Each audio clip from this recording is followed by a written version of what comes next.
What's up, everybody? We are here for the very first episode of 2020 of Armbars and Suplexes. I am your co-host, Alec Miller. You can catch me on Twitter right there, on Twitter right there. And then I'm here with Jesus as always. What's going on, brother? What's going on, man? You can catch me on Twitter right there Mm-hmm. at the real Jesus. That's spelled Jeezus. Yeah, Follow you me for all can't. the hot You're takes. you're not allowed to say. You're not allowed to say right here because you have to spell it. You already started it, and you got to continue it. All right, follow me at the real Jesus. There you go. J spelled Jeezus. Shirts coming soon. Yes, for sure. All right, so this is the first episode of 2020, and I just want to say let's start it off. We are gonna make 2020 a big year. Uh, a lot of stuff's coming this year, including what just went live on the 1st of January, right before the end of the day. I posted the Patreon. It went live, and yeah, you guys can all go there. And really, it's there to help us make this show even better for you guys. We want to get mics, we want to get cameras, we want to get headphones, and eventually lead up to a studio. So me and Jesus here aren't talking to a computer every week, but we're actually sitting live, talking to each other, possibly having people over, to pop in and hang out with us and talk, MMA and wrestling, and amongst other things like we'll do later on today. But yeah, you want to go talk about the Patreon, what you're excited about for it? Hey, man, I'm really excited. I want to grow our little community. From what we have. I know we had. I think we've lost some in the changeover from podcasting to basically StreamYarding. And we'll get those back. We haven't been able to post on SoundCloud, but we will. We'll get those people back. But I want to grow our small community into a bigger community. Just like Alex said, we want to get better equipment for you guys, better headphones so we can hear each other better mics so you guys can hear us better, cameras, and hopefully eventually want to get to our own small studio. Nothing crazy. We just want it to look better, and we want to be able to talk to each other across from a table instead of having to use the internet, which can sometimes lag out or our internet goes down or what have you. And we just want to make it crisper and cleaner for you guys, so you guys can have a great show that's going to be on every week from now on. So I'm really excited about that. I'm really excited about growing our community. This is a way that we're going to grow our community is through Patreon, because it's kind of a interactive way for you guys to give to us, to the show, and then you guys are going to see it coming right back to you guys when we buy the equipment, and kind of show you guys what you guys have been putting into. So we're really excited about that right now. Yes, guys. So once again, go to Patreon right now. They are there are three tiers at the moment. So we have the $2 tier, which is I put that that's the casual fan tier. It's the casual tier where it's really where you can it's just to support us. It's just to help us out. You send us $2. You get access to the Patreon feed where you will be able to really communicate with us, with the rest of the community. We'll be posting things like maybe fight predictions there, like our own fight predictions. You can post yours there. Same thing with whenever there's a wrestling pay-per-view, you can post your predictions there as well. We can have debate topics where we can just talk to each other about what different things, in the world of MMA wrestling, and even different sports movies, depending on if there's a slow like MMA or wrestling news day. You know what I mean? The second tier is a $3 tier where you actually get a shout out. Basically, every month you will get a shout out. Basically, whatever you want your name to be, we will shout it out here. Whether it be your Twitter name, your YouTube page, or whatever, your podcast, even if you have one.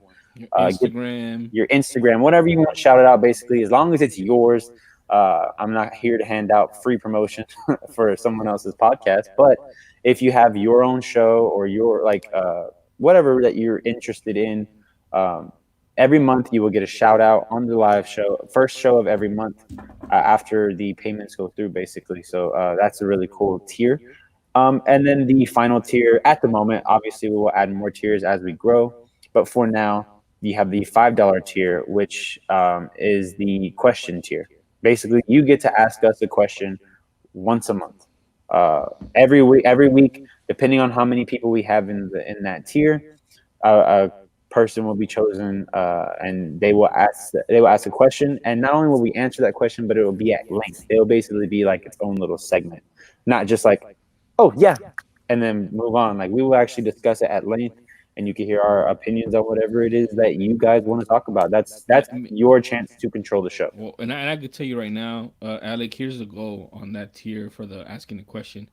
We want to get to so many subscribers at that point that we have to have a podcast that we just answer all the questions. Yes, exactly. A Q&A for an hour or two, based on that Patreon tier.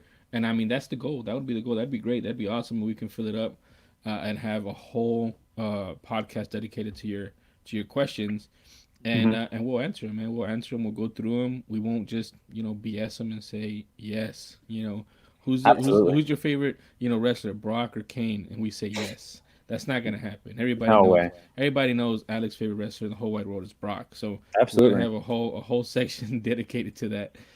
But yeah, man, that's the goal. That's the goal, to have another month, maybe monthly or maybe weekly if we have to answer those questions. Have a different podcast just for that. Yes, man. So, like we said, go there on Patreon if you want to see this show grow. It will help us out a lot. Even if you can't give a lot. Help us out by sharing the Patreon page if you can't give at the moment. Share the Patreon page with a friend that you think will like this show. Show them our past shows, and they'll know that we deliver when we say we're going to deliver something. I think we deliver. We've given. We've been going on for what, almost a year now. Uh, Actually, we're right. Well, yeah, toward the end of this month, we'll be at a year. We started at the end of January last year. Yeah, at a full year, I think that we've kind of honed our craft. Or we think about it, guys. Like from our first show, mine and Jesus show, that was literally the first time we ever met, It's true. and now we basically been friends for an entire year. We go. I just went hung out at his house for the football game. That was fun. We Uh, broke bread. Broke bread. It was fun. It was a great time, and so you get to see you can go back and listen to all the shows, and then come back here to see where we are now, and basically know that we will deliver and do our best, give you guys our best. Just a real shout out, real quick. We got my friend Angel in the chat. Angel's been hanging with us ever since I really started this. We started the live stream. If Jeff comes in, he'll also get a pretty big shout out. Uh, but yeah, Angel in the chat right now. What's up, Angel? What's going Uh, on, Angel man? one of the things last week I mentioned something and then I kind of backed off of saying it, but I just want to shout it out because I think it's a great thing, man. It's probably gotta be one of the hardest things that anyone's ever. I think it's probably one of the hardest things people have to do, and that's beating addiction, beating going sober. Basically, my friend Angel's been sober for a good amount of time. Go ahead and put in the chat how long you've been sober, Angel. Killing it, and I'm just proud of him. Just wanted to shout that out, man. Hey man, that's awesome. That's obviously no easy feat by any stretch, man. So congratulations on your sobriety, and keep going, man. Every day, keep going. Hmm. Yeah, man, there's a lot of bad stuff going on in this world right now, so I think we should take time and shout out some good in this world. So, all right, guys, uh, got a lot of people in the chat, guys. Don't be shy in the chat, please. Like, let us know what you are thinking and talk to us, guys. That's what we're here for. All right, so just starting off real quick. Monday Night Raw yesterday, pretty decent. Oh wait, hold on, I'm skipping over. Let's talk some movie news, man. There's been some big movie news, bro. Talk to me. Man, there's been some big movie news. You heard it here first. Not really, but uh, We got the scoop. some of the things that I've just come across. The Hulk was recently repurchased by. Oh, nice. Yeah, I'm repping too. Was recently repurchased by Marvel and Disney, so they purchased it back apparently from Universal. So now Hulk is able to be in his own movie, whereas before it was like a co-sharing agreement between Marvel and Universal, and Marvel wasn't going to do that. They were going to put a 50-50 on any movie. So he was able to be in team up movies. He just Mhm. wasn't able to be in his standalone movie. But now he does have a standalone availability. They also purchased back Submariner, which was also a Universal, Yeah. and they hadn't done anything with him. And there's already been rumors that Submariner is going to be in Black Panther 2, potentially as a villain, and they don't want to do any solo movies with him because he's too much like Aquaman, which DC is pushing right now. And then um, the Hulk. What else about the Hulk? Uh, I mean, I think that's it for now. But it's just real interesting. Oh, what they were trying to do is they were trying to keep it under wraps for 6 months. They were going to try to release it at I think Comic Con this year. Hmm. But it leaked. So I don't know what they're going to do with it now. But it's just very interesting, man. The Hulk has been a big player in the whole Marvel universe. And I mean, Mark Ruffalo has said forever that they're never going to do a single Hulk movie. But now, and he, not because they didn't want to, he really wanted to, but just because of the way the contract was. So I'm just very interested in what's going to happen with the Hulk going forward. Maybe they can put him in Phase 4 since they weren't really able to make his own movies in Phase 3. Yeah. What's up, Malcolm? Malcolm in the chat. I know Malcolm from Full Metal Media and Full Metal Random and all that good stuff. So good to see you. Thank you for joining us. He actually did say that it is a rumor, not confirmed yet, but if, like you said, it's leaked, then we'll see in the future. Maybe they'll announce it a little sooner than they're planning to, but it's coming from comicbookmovie.com is where I've seen it from. And comic book movie is Yeah, pretty good. yeah, They're not the, horrible. yeah, the sources that I've seen, man, are websites like that have pretty decent sources themselves. So I'm just repeating what they're saying. Hmm. I mean, at this point, I mean, this was kind of the same kind of time frame that I saw for the Spider-Man thing. Whenever they left and they came back, I kind of saw a lot of the same people saying the same thing. So I kind of trust them. So I'm Yeah. assuming that's going to go down. Whether it goes down now or 6 months from now, I don't know. Yeah. But I think it's probably more towards that it is going to happen versus the not going to happen, in my opinion. Yeah, and Angel, yes, there is going to be a new Venom movie. It's I think it's coming out this year, and it's being directed by Andy Serkis. I don't know if you know who Andy Serkis is, but from Caesar fame of the Planet of the Apes, and most importantly, Malcolm would know about this from Lord of the Rings. He's Gollum. I say he knows because Malcolm is from New Zealand, and everyone knows Oh, nice. that's where the hobbits are from. That's exactly where they're from. Yeah, they're from New Zealand. We all know this. All right. Next up, man, what else you got? Well, we were talking about The Witcher. You hadn't had a chance to check out The Witcher. Not yet, but I've Uh, heard great things. yeah, I mean, I liked it. I found myself continuing to watch it. I mean, it's out there. There's some stuff on there. There's some obviously some opportunity with the some of the episodes. But I liked it. I continue to watch it. I'm gonna try to rewatch it just to go back through it to see what I can check out differently versus seeing it the first time with Hmm. new eyes. But that just led me to the Dracula that just came out on Netflix. I think it came out yesterday, the day before, something like that. Probably the day before. But I've already seen it. It's a 3 episode series.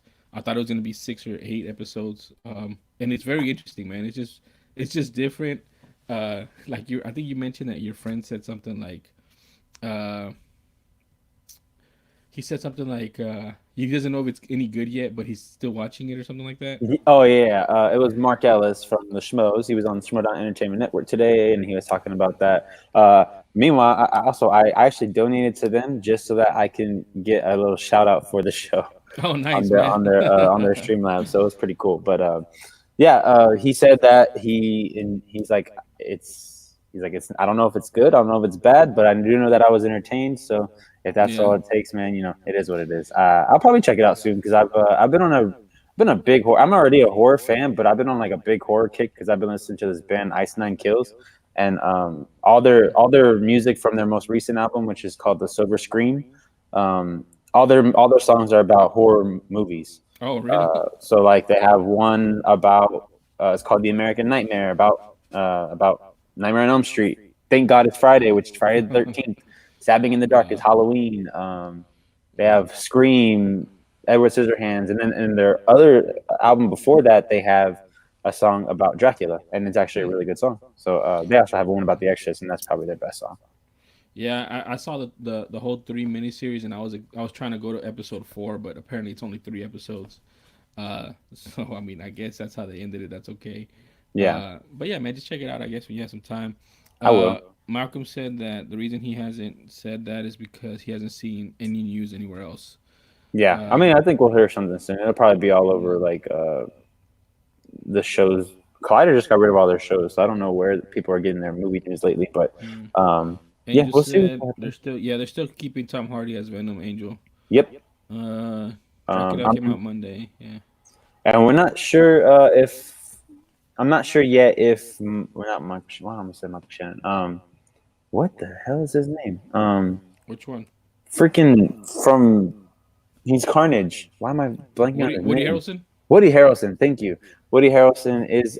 We're not sure yet if Carnage is the villain. They haven't really announced, and there were like kind of rumors that he wasn't. But there, I mean, that seemed like the most obvious direction that they're going to go in because of the fact that uh, he Well, was at the very end in that post credit scene.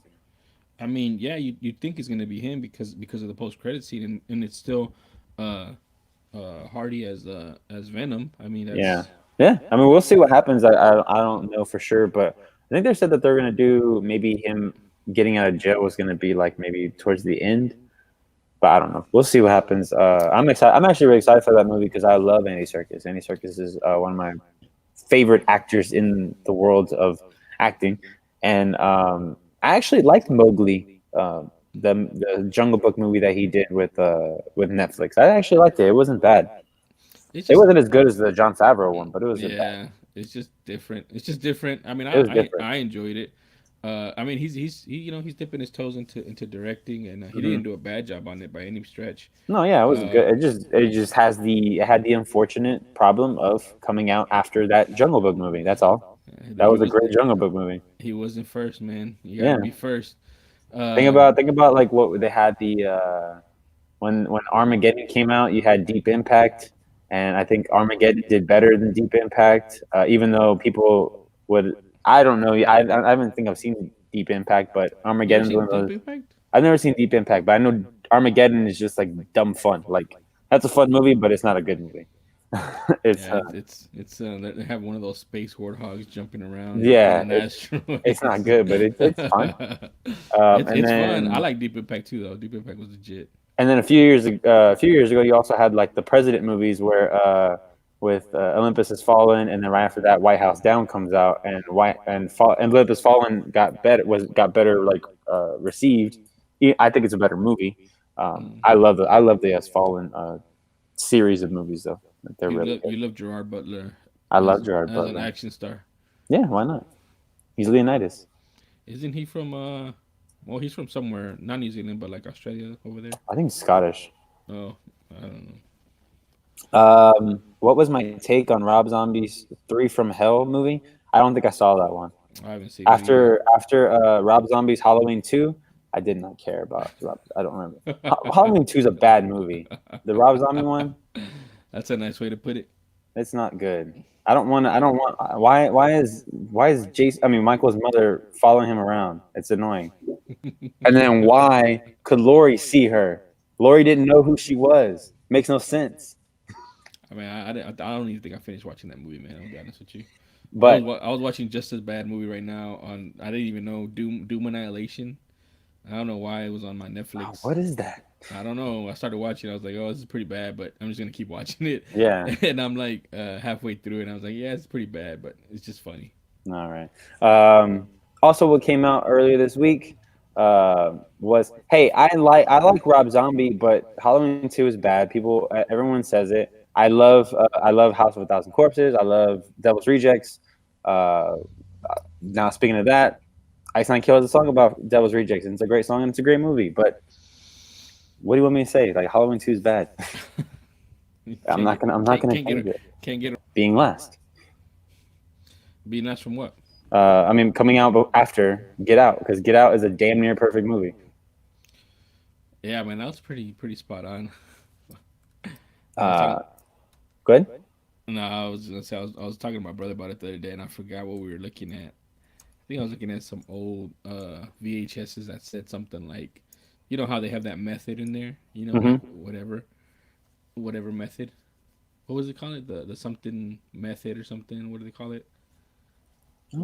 That method that he does to like mess with the brain or whatever. Oh, damn! Damn! I don't know. Whatever it's called. There was a like a VHS that we saw, and it said something similar to that. And I'm like, man, this is where he got it from. Oh no.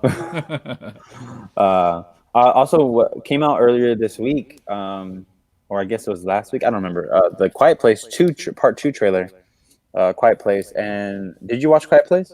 Yeah, I watched The Quiet Place. I watched Yeah, it in theaters. It was legit. that's a great movie. John Krasinski, Emily Blunt, John Krasinski coming back to direct. I told my girl that there was a rumor that he might not have come back to direct the second one, and if that would Really? have been the case, I would not. I don't think I would have been as interested in this movie. But now that I know that he's back and watching the trailer, man, that trailer is intense. Emily Blunt looks fantastic, and getting being able to get the two sides. So it looks like we're be getting flashbacks to when the attack first happened, and I want to Hmm. see how, because apparently it's not a planet full of creatures. It's just a few, or like a good, like decent amount, but not a whole. It's not like an army of them. And how could this, like, these like few creatures take over basically the entire planet? I would like to see how that happens. Yeah, I don't think we're gonna get to see all that. I think we're seeing like a lot of the beginning on their story, and then the end, like the bookends of it, because we Hmm. already saw the middle. Yeah, I mean, I was really excited too to see John Krasinski come back. I was excited to see him. Excuse me, to see him direct the first one. And yeah. also, I don't know if you know, but he also got a writing credit on that movie. Uh, For A Quiet Place. yeah, Oh he yeah, got a definitely. he I got a think writing credit. he was. It was his idea. You know, No, no, it wasn't that his wasn't. idea? No, it wasn't his idea. That the original guys, it's a writing team named Beck and Woods. They Okay. were the ones who wrote it. But he put a lot of input, I guess, in there, a lot of dialogue in there that wasn't in there before. So whenever you do that, you get a writing credit. But Hmm. it was his idea to uh, cast the daughter, the deaf daughter, Uh huh. with an actual person that's deaf. Actually, deaf. Yeah, She was and she was great. she is great. She is great. So it was his idea too. So I think that all that had a lot to do with it. Hmm. So that's I think that's pretty cool. And I also I don't know if he got uh, credit on the second one or not, but I know it's the same guys writing it. So that's pretty cool. Yeah. And I mean, how lucky is he that he's married to Emily Blunt? I mean, come on. Uh, Whenever you want to make a movie, you got a built-in star right there. yeah. You just go to her. Hey, babe, you want a job? It's easy. Let's see. One other thing that we can talk about before we get into the good stuff. Um, Christian Bale being touted to come in for Thor: Love and Thunder. I don't know if you've heard of this, but Yeah, he's I in did see talks. that. I did see that. Man, I I'm don't not know, sh- man. I'm not sure who, but I mean, I love Christian Bale. I've heard he's Ha- fantastic in Ford v Ferrari, and I have to see that movie. yeah, my concern is what was the last thing that he's been in that's been light? Ford v Ferrari. No, man, that's heavy. That's drama. That's like I'm talking about like funny, like with Taika Waititi, like Taika will funny. bring it out of him. I don't know, man. That's what I'm saying. When was the last time you saw him be funny? He's hilarious. I don't know. In that Because clip from Terminator Salvation when he's yelling at that guy. no, no, that's what I'm saying. Like I don't know, because and that whole thing came out of him yelling at the extras or something, or And it was overplayed. It was overblown. It I wasn't that mean, big a but deal. but still, like that's the kind of guy he is. He takes that stuff seriously, like so serious. Like I don't know. And Did you not see American Psycho where he's banging that chick while he's flexing in the mirror? Like, I believe one all Taika needs is a great actor, because people want to work with Taika. That's been proven, and I think Christian Bale coming on for an MCU movie, that should come act for Taika Waititi. That says a lot about Taika. Taika has a lot of pull in this he universe. does, he does, especially with Jojo Rabbit too. But who else has done that? I mean, honestly, in a Marvel movie, who else has been that level to come into the movie? Like, to come to that level. What do you mean? Like, Like, okay, you forget Chris, freaking Kate Blanchett. Like, what do you mean? you had, Kate Blanchett. She's won multiple Oscars. yeah, but still, like, She's literally known as like being the proper but like but actress, look and at she was great but as Hella. look at her roles though. She's had a variety of roles compared to Christian Bale, who just makes one type of role. Give me one funny role that Kate Blanchett was in. Hold on, let me One comedy. I I doubt she's been in like I a real bet you comedy. And then look at Christian Bale.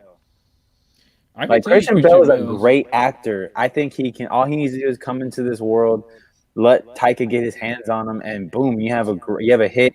And you know how you get rid of the whole actor thing, like oh, it's Christian Bale in an MCU movie. You make him Beta Ray Bill. No, Boom, no, make him Beta Ray man. Bill. Do it. No, no, please Why no. not? Why not?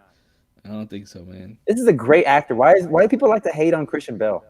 I don't hate on him. I agree he's a great actor. I loved him in The Machinist, man. Have you seen The Machinist? No, I haven't. That dude, The Machinist, he lost like a ridiculous amount of weight and he got down to like 140 something pounds. I And think he's like 6'2". I think And my then favorite.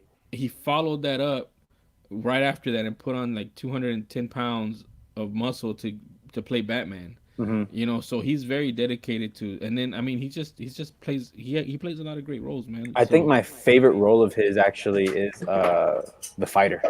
Jesus Christ, he's so good in the fighter, man. that's what I'm saying, man. But I haven't seen anything that I don't know. I'm like, you know, when people say I'm cautiously optimistic about it, I'm cautiously worried about it. is is what I am. Disrespectful. Disrespectful. That's what I have to say about that. He's gonna be great if he gets cast in Love and Thunder, no matter what he does. Let's see.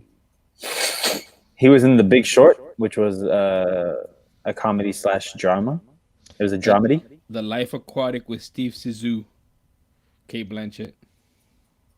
How long ago was that? Hey, I can't find one for what's his name, Christian Bale. Man, Christian Bale could do this. Don't Hot worry about that. Fuzz, Hot Fuzz. Oh, it's a great movie. Yeah. She got a freaking. She's isn't she uncredited though in that movie? No, she is. She's credited on here as Is Janine. she? Uncredited cameo. She doesn't even show exactly uncredited cameo. Like she wasn't even in the credits. Because she was his like girlfriend that had the mask Mm. on. And yes, Angel, American Psycho was a great movie, and you must not have heard our last show where I literally gave you 10 great movies. Ridiculous, How to Train Your Dragon 2. Boom. fantastic movie, fantastic movie. Anyways, we're getting off topic. Yes, we Christian are. Bale, Love and Thunder, everybody wants it. Let's do it. Oh, real quick. Especially with that horrible title. Speaking of Marvel 2, the New Mutants trailer just came out. I Yes, it believe did. yesterday. I don't know, man. I'm kind of interested in this movie. This movie has gone back and forth. They wanted to take it back for reshoots. I mean, it's been done for like 2 or 3 years or something like that now. Yeah, dude, it's been there for a while. We are supposed to get it last year. It got moved back. At one point, they believed it wasn't going to come out. Then Disney bought Fox, and it was kind of sad. And then people really thought it wasn't going to come out. But I think they're probably doing the smart thing of putting it out now, and just like even if it doesn't make a profit, try to make some of that money back. Mhm. I don't know if it's going to be good, but I know that I was interested in it because it's basically a horror movie in It is. the X-Men universe. You got Maisie Williams as Wolfsbane. You have Mhm. and you have what's her name, Anya Taylor Joy as Magic. We're finally getting Magic in the next movie. That's gonna be fantastic. And Anya Taylor Joy is playing her. I love Anya Taylor Joy. Man, it looked really good. It really did look like a horror film. You I know, think it's supposed to be the Demon Bears. That's like the villain is, but they but Demon Bear's not a villain. It's a magic creature. they let a lot of I don't want to say, yeah, they might be spoilers. They let a lot of spoilers out in this Hmm. trailer, which I'm thinking is influenced by Marvel, just so people get a better understanding of what it is, and Yeah, I they're just guess, trying to get people into the theater to watch it, yeah, yeah, no but matter like, what. I mean, I saw it as a horror film, as a trailer. It's very interesting to me. I want to see what the I don't know how it works in the greater universe of Marvel now, but I don't know, man. I'm gonna watch it. I I mean, mean, it's not going to connect, so it's really just a one-off. You could look at it as like a Joker type thing. Not as probably not going to be as good as the Joker, but like just walk in. You don't have to know anything about anything. Just come in there and watch the movie and enjoy it. I think Maisie Williams is probably the biggest draw, but then also yeah, she was I forget his predominant. name. She The was kid, predominant in the trailer. yeah, the guy also who is from Stranger Things is probably a big draw as well. People will know his face, won't know his name, but they'll know his face. But, oh yeah, the kid from Stranger Things. But Anya Yeah, Taylor Joy, I think, is the one that I'm super excited about because she's fantastic in The Witch. She's great in Split. I haven't seen an Anya Taylor Joy movie that I don't enjoy. So enjoy joy. There goes. um, Enjoy thinking. joy. I like that. So yeah, there you go. That's your movie news for the week. There you go. When we watch some more movies, because I know I have some on my list from the last time we spoke, including The Witch, Hmm. and you have some from the last time we spoke, which Hmm. yours are like a good 12 hours because you have The Irishman and Once Upon a Time in Hollywood in I in that know. list. I have Uh, Joker too. That's probably gonna be a week this weekend watch though. so next week we should have either some more stuff that we watch. Oh, which actually too, real quick, The Outsider starts on Sunday on HBO, which is a Stephen King book Oh, that they made, and it actually looks pretty good. It's with the what's that guy's name, man? Damn it, hmm. Let me see. I forgot the guy from Ozark. What's the guy from Ozark's name?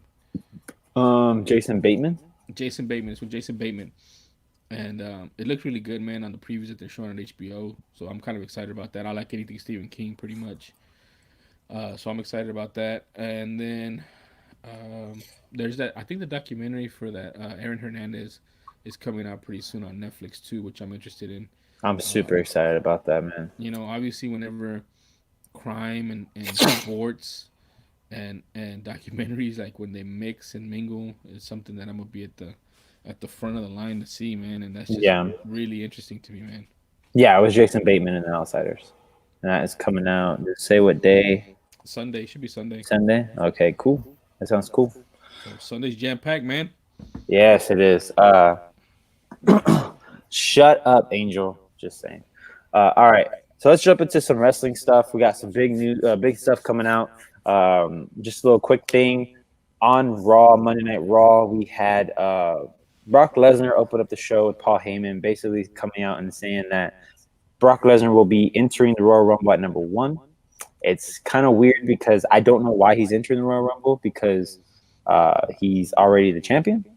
He doesn't have to. He doesn't have to earn his way to WrestleMania because he's gonna be there already. So a I just little weird, but we'll see I, where it goes. I just pictured Brock Lesnar winning, and then him fighting himself, and then me Yeah, myself on the arena scene. he's gonna have a bye. I'm kicking my ass. That part where he kicks his own ass. He's gonna he's gonna be like, I have a bye week. Yeah. I'm just gonna rest at home. I'm not even gonna travel to Tampa this year. I'm just gonna hang out. Which is like that's what you already do. Why do So you need a bye week? so that's never happened, right? Like the champions never entered it.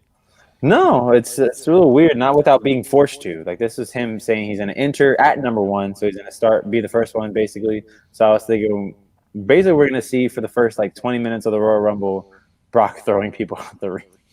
So So there's no way he can lose the championship between now and then, right? no, he probably won't even show up on Raw again until the Royal Rumble, which is in like 3 weeks, if I'm not mistaken.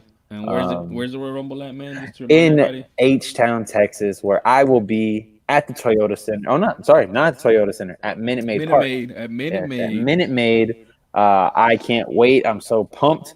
The only thing I'm sad about is that there's not going to be a takeover event beforehand. So Oh I'm not going to be able man, to go see Takeover on Saturday because it won't be here. It's going to be in Portland next. Why? is it the same? Is it the day before, the day after, or what? It's not going to be. It's not going to be an event. It's just like on its own. It's going to be on a Saturday of its own. I'm not sure when So I can. Let me check that actually. so the athletes from NXT will be available at Royal Rumble. Is what you're Oh, saying? definitely, Mm-hmm. definitely. Because um, all right. So this is what I wanted to mention. I didn't mention it to you off air because I wanted to put it on air because I will be so pumped if this happens. So All right, share the theory that got you to say that got your juices going. so this is not from me. It's from Ryan Satin of the Pro Wrestling Sheet on Twitter. He basically said, "What if, like, basically Brock Lesnar kills it, knocking everybody out the Royal Rumble? Not obviously like dominating, but eventually gets to the very end of the Royal Rumble. He looks hurt, looks like he's ready to give up, and then all of a sudden at number 30, it goes 5, 4, 3, 2, 1, and then you hear bruh. And then Matt Riddle comes out and eliminates Brock Lesnar. Why not? Let's do it. Wouldn't that be amazing? That would never happen, dude. Wouldn't it be amazing though? That would be awesome. That would be That'd awesome. be But a great because don't forget he's been saying that he wants to retire Brock Lesnar, that's make it true. where at WrestleMania it's Brock Lesnar versus Matt Riddle, and if Brock loses, he has to retire. Hmm. Wouldn't that be But fun? He's if not he gonna lo- win that. I mean, he's not gonna lose that match, but it'd still be fun. if he loses at Royal Rumble, he has to retire, like the Royal No, Rumble. at Oh, WrestleMania. okay, okay. Say like Matt Riddle eliminates Brock Lesnar. Matt Riddle or Brock Lesnar decides to attack or Matt Riddle right afterwards, setting up something where we could see Matt Riddle coming back to Raw every now and then to attack Brock. And yeah, just keep it like that, man. I would be so down for that. It's not gonna happen, but it'd be amazing. My It'd be because it's an actual believable opponent. Some people say they can't see, they have a hard time watching Brock because it's not believable. Like when Daniel Bryan starts beating him, or Finn Balor, or AJ Styles. Matt Riddle's a guy who could probably legit at least compete with Brock. I don't know if he would knock him out, but he could actually tussle a little bit. He wouldn't get completely dominated. in MMA, Matt Riddle fought at like 170 or 185. Uh-huh. So that's like two weight divisions smaller than Brock. That's fine. But it is more believable. I agree. Yeah, if it's like an actual fighter, like Yeah. it's not Connor coming in who looks like he's tiny. He knows how to handle himself. In other words. Yeah. My theory, you can want to put this out on Twitter if you want, is you bring Kane in. Kane beats up Brock. Velasquez, not the big red machine guys. Yeah. Oh no, sorry, Kane Velasquez. Yeah. You bring him in. He beats up on Brock. He beats him. He wins the Royal Rumble, and that sets up Kane versus the Brock in like a pseudo MMA tournament, because that's what would happen at tournaments. The champion would fight in the tournament, and he would lose, and then they would have to set up another fight because he lost in the tournament, and you can't have the champion losing in the tournament. He has to regain his basically belt back, and his aura of being undefeatable. And it's happened before. It's happened a ton of times in MMA, and I thought that would be cool. I mean, you have Kane lose. I mean, you have Kane win, and then Brock has to rematch him at WrestleMania, and that's a big show right there. But that's just me. I like Kane. Yeah. It's in Houston. I would want to see. That would be perfect. I would really want to see Kane do a little bit more of his lucha libre. He's been practicing. I know he's been practicing at the Performance Center. I'll get to that comment in a minute. He's been practicing at the Performance Center. I want him to come out and let him not just do his UFC stuff. Let him come in and be a luchador like he was doing over there in AAA. Like, I want to see that. And maybe that could be. I don't know if they would, but why not? Like, that would be a good way to actually like maybe throw off Brock, or like Brock is ready for like a fight, and then boom, Kane hits him with like a Hurricane Rana, pins him real quick, 1, 2, 3, boom, that's it. Like, catches him off guard, where you're just like, what? Like, kind of like he caught him off guard when he knocked him out in that first round. Yeah, do that. I just wanted to bring that up.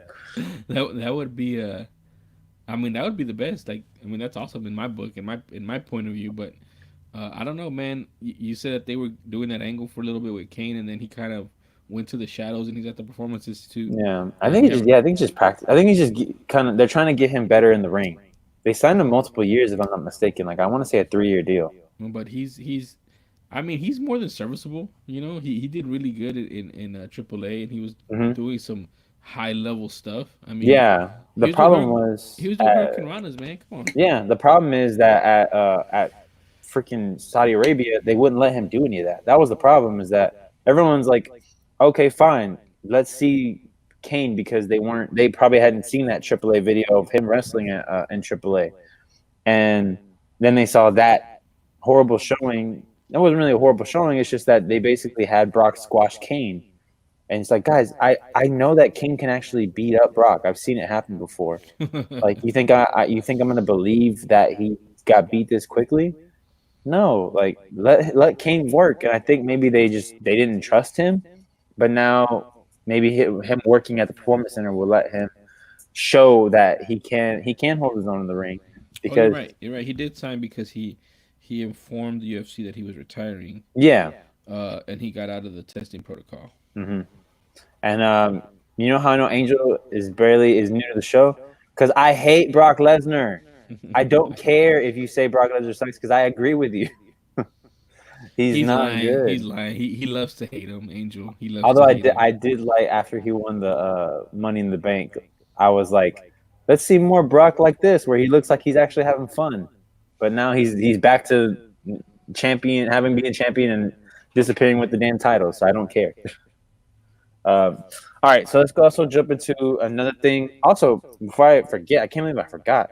NXT UK Takeover Blackpool 2 is happening this Sunday around midday. I probably won't be watching. I have to watch it on the replay because I'll probably be watching the Texans game at that time because I think the Texans game is at 2 at that time, and I think that's when the NXT Takeover Blackpool is going live. Is going to be live. Yeah, it's at 2:05, I think it is, something like that. Yeah. Let me double check it too. Um, But this is going to be a really good card, man. There's some good matches on here. NXT UK, NXT UK never fails to perform at Blackpool, at Takeover. Really, like they always put on a hell of a show. So just to pull up the card right quick for the NXT UK WWE United Kingdom Championship, we have Walter versus Joe Coffey, two hard hitting guys that will lay it all out. In the ring, we will see where that goes. I actually have Walter. I have Walter actually retaining. For the NXT UK Tag Team Championships, we're going to have a Fatal 4-Way Tag Team Ladder match with the champions Gallus being Mark Coffey and Wolfgang, taking on Imperium, which is Fabian Eichner and Marcel Bartel, taking on the Grizzled Young Veterans, which is Zach Gibson and James Drake, taking on Mark Andrews and Flash Morgan Webster. I think Imperium is going to win because I think this is going to be the weekend that Imperium is going to be holding all the titles, which is Walter, Fabian Eichner, Marcel Bartel, and Alexander Wolf will be there, but he won't have a title because there's only 3 titles in NXT UK. Then we have for the NXT UK Women's Championship, we have Kaylee Ray, the champion, defending her title against Toni Storm and Piper Niven. That's gonna be a good match. These 3 women know how to work. And NXT UK and NXT are known for giving their champions ample time, plenty of time to work. So we know that won't be a problem. And then we have Trent Seven taking on Eddie Dennis, and then Tyler Bate taking on Jordan Devlin. So I'm going to tell you right now, I have my eyes on probably the most on Tyler Bate versus Jordan Devlin because those guys can go, man. you said what was the guy's name? The one Which one? the Fatal 4-Way, the first guy. Something Black. Mark Coffey. Mark Coffey. Is he fighting twice? Did you mention? No. So his brother is Joe Coffey. Okay. And Joe Coffey's taking on Walter for the NXT UK Championship. I was like, wait a second, how's this guy fighting twice? Yeah. Are they gonna be doing one of those things where they record all the stuff and they just play it back later? But they're brothers. They're in a group called Gallus, which is Joe Coffey, Mark Coffey, and Wolfgang. So it's gonna be a good card. Definitely a good card. So if you get a chance, I would say I'm gonna watch it, but I'm not gonna watch that right now. I'm gonna be watching these guys play right there. I'm telling you, I'm gonna be have to catch it on Monday, like on my break at work. Yeah, I'll watch it for you, Angel. Don't worry, you don't have to watch the Texans. I'll watch it for you. All right. So also looking forward to tomorrow with NXT.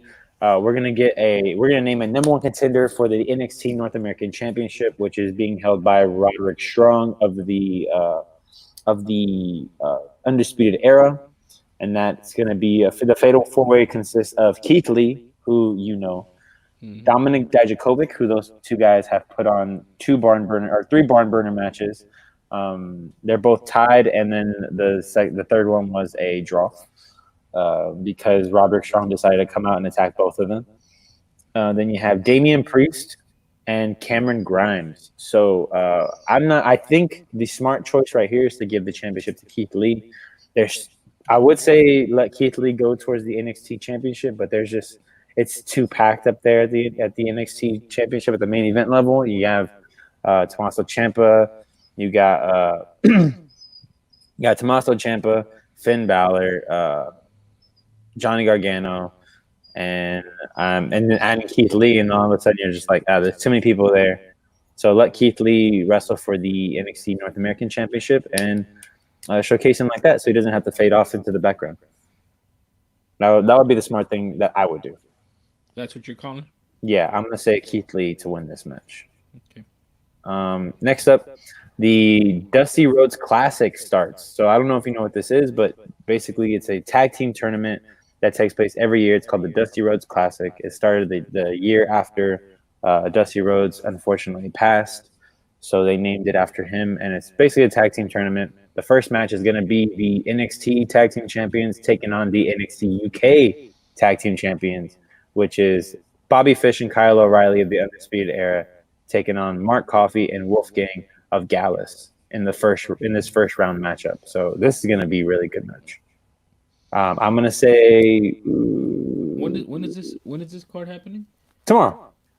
So this is before. So this is tomorrow. This is before NXT UK Okay. takeover. Okay. So Yeah. tomorrow's Wednesday, right? And then NXT UK takeover is on Sunday. Okay. Got it. So yeah, it's gonna be a good match. I'm gonna say Undisputed Era, just because I don't know, just because they always win. Next up, a second match in the Dusty Rhodes Classic, which is Imperium, which is Marcel Bartel and Fabian Eichner, taking on the Forgotten Sons, which is Wesley Blake and Steve Cutler. Imperium's gonna win this, no doubt. I already know. Like the Forgotten Sons, they lose a lot as a tag team. It's just it is what it is.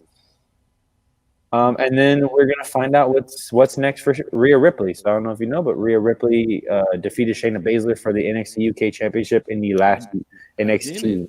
Yeah, she won the championship. It was a great match and well deserved. This woman is only 23 years old, dude. Wow. Rhea Ripley is the future of WWE. Not of the WWE Women's Division. She's the future of the WWE. She's good. She's great. She's fantastic. She's gigantic, so she can be imposing when she needs to be. But in that, in certain times, she can be the face. She could be the heel. She could play it all. So, yeah, Rhea Ripley. We'll find out what's next for her in the coming weeks. That's exciting. That's different. Shayna Baszler's held on to that title for a good while, huh? Yeah, yeah. She had been undefeated for a long time. Are they gonna move her up or what?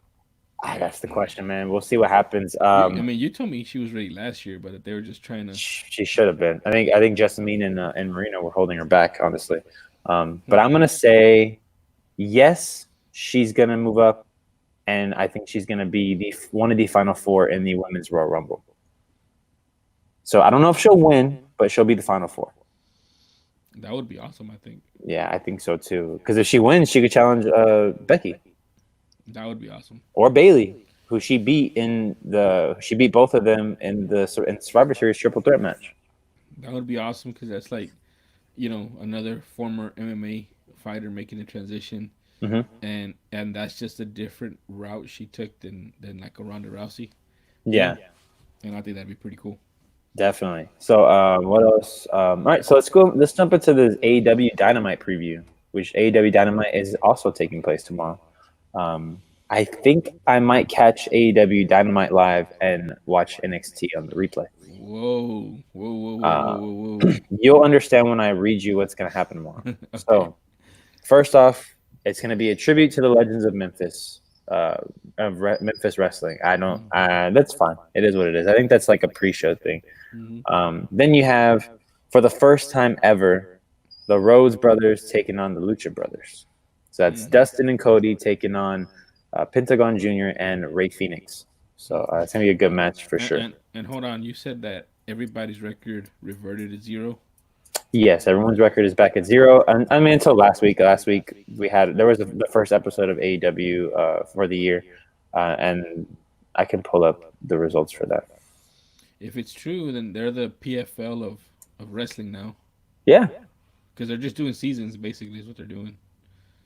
Which is, it's cool. I think it's kind of it's different. It's definitely different to do that here in terms of wrestling. So yeah, everyone's record is back at 0. But you're gonna still see. So they're gonna have your 2020 record, but you still have your career record underneath it. So like right here, I'm looking at Hangman Adam Page. He hasn't had a match in 2020 yet, but his career is 6 and 7. Yeah, man. That's pretty cool, man. That's basically what they're doing is seasons based on years. That's what the PFL does, man. The PFL does seasons every year, and at the end of the year, they're basically it's a huge tournament at the end of the year. They crown a champion. Yeah, I mean, obviously the wrestling AEW is a little bit different, but I still think it's pretty cool. yeah, it is. It is pretty cool. Like I'm gonna pull up the results to see who's got losses. Like I know Darby Allin lost to Cody last week, which sucks because I'm a Darby Allin fan. But I think it's gonna be a big year for him for sure. Um, so we had Cody beating Darby Allin. You had Riho defending her AEW Women's World Championship in a fatal four-way against Nyla Rose, Hikaru Shida, and Dr. Britt Baker. Um, you had John Moxley defeat Trent, and one more thing, you had Sammy Guevara defeating Dustin Rhodes. Am I missing something? Oh, sorry. Then there was a trios match, which Kenny Omega and the Young Bucks taking on Pac and the Lucha Bros, and the Elite won, which is Kenny Omega and the Young Bucks, which is something that we talked about. The Elite needs to get back on track, and I think they're finally going to start doing that this year. So going back to what's going to happen this Wednesday, one of the biggest rising stars in the AEW women's roster, Chris Statlander, taking on Riho for the women's championship. And I think the smart thing right here is putting the title on Statlander. And you know what? Why I know this is probably going to happen? Because of the fact that originally Statlander was supposed to face Riho for the AEW Women's Championship last weekend on the first episode of AEW, which they called AEW Homecoming. But because she had a prior engagement, she had to postpone, or she couldn't perform for AEW last week. So basically, all they did was we'll just move your match to the next week instead of saying like, oh, you missed it, and we're gonna have to wait. No, they're like, yeah, you just wrestle next week. It's fine, Man, and I think she's gonna win it. Don't you wish MMA was that easy, man? Just right. Let's just do it in 2 weeks instead of this week. Or you didn't make weight, okay? Let's just do it next week when you make weight. Yeah, never gonna happen. Nope. Never gonna happen. So I think Chris Statlander and her thing, like her gimmick, is very, very strange and very weird, but it's working. She's supposed to be like an alien, so they're going with it, and I'm cool with it. I think she should win the championship. I honestly do. I'm cool with it as long as they buy into it 100%. I mean, okay with it. The crowd's into it, man. Like this is getting over. She's getting over more than Riho is, and Riho is their inaugural champion. But no one. There's nothing about this championship reign that says that like jumps out at me. Like I can't remember anything. Did she burst onto the scene right after they stormed Area 51? That would make a lot of sense. They might have found her. All right, so next up, Cody is supposed to either accept or turn down MJF's challenge, which MJF said that Cody's going to have a match with Wardlow. He cannot touch MJF until Revolution. And if he does, he's supposed to get 10 lashes on TV. Like, I guess whipped. So that's a little weird. But I don't know. Maybe we all know Cody's accepting. I don't even know why this is like even being like promoted. That's weird. Another thing we're getting is a couple weeks ago, Chris Jericho offered a spot in the Inner Circle to Jon Moxley, and we will see if Jon Moxley will join the Inner Circle. Ooh, what is your prediction on that? He's not going to join. No, I don't think so. It's Jon Moxley. He doesn't care. He's solo. Yeah. Next up, we have a tag team match, which is going to be Kenny Omega and Hangman Adam Page taking on Private Party. And I'm going to say Private Party wins because I think Hangman Page is going to turn on Kenny Omega. Man, they're gonna attack the Star. I think he's going to turn on Kenny Omega, turning his back on the Elite, and we're going to get a full-on heel turn of Adam Page, and I'm all about it. I mean, it would make sense to do that at the beginning of the year, you know? Yeah, because they've been teasing it for a while, especially on their YouTube show, Being the Elite. The problem is when you have an entire YouTube show that a lot of people do watch it, but a lot of people that are going to be watching your product don't watch it. So when you have a majority of the story on a YouTube show that the majority of your audience isn't watching, that's a problem. Mm-hmm. You need to put it on TV, show a clip of it, or show or have a segment in backstage instead of it being a thing on being the elite. But So we'll see. what is it? What's like the purpose of the show? Being the elite's like they're basically it used to start off as a vlog with the Young Bucks, but it turned into uh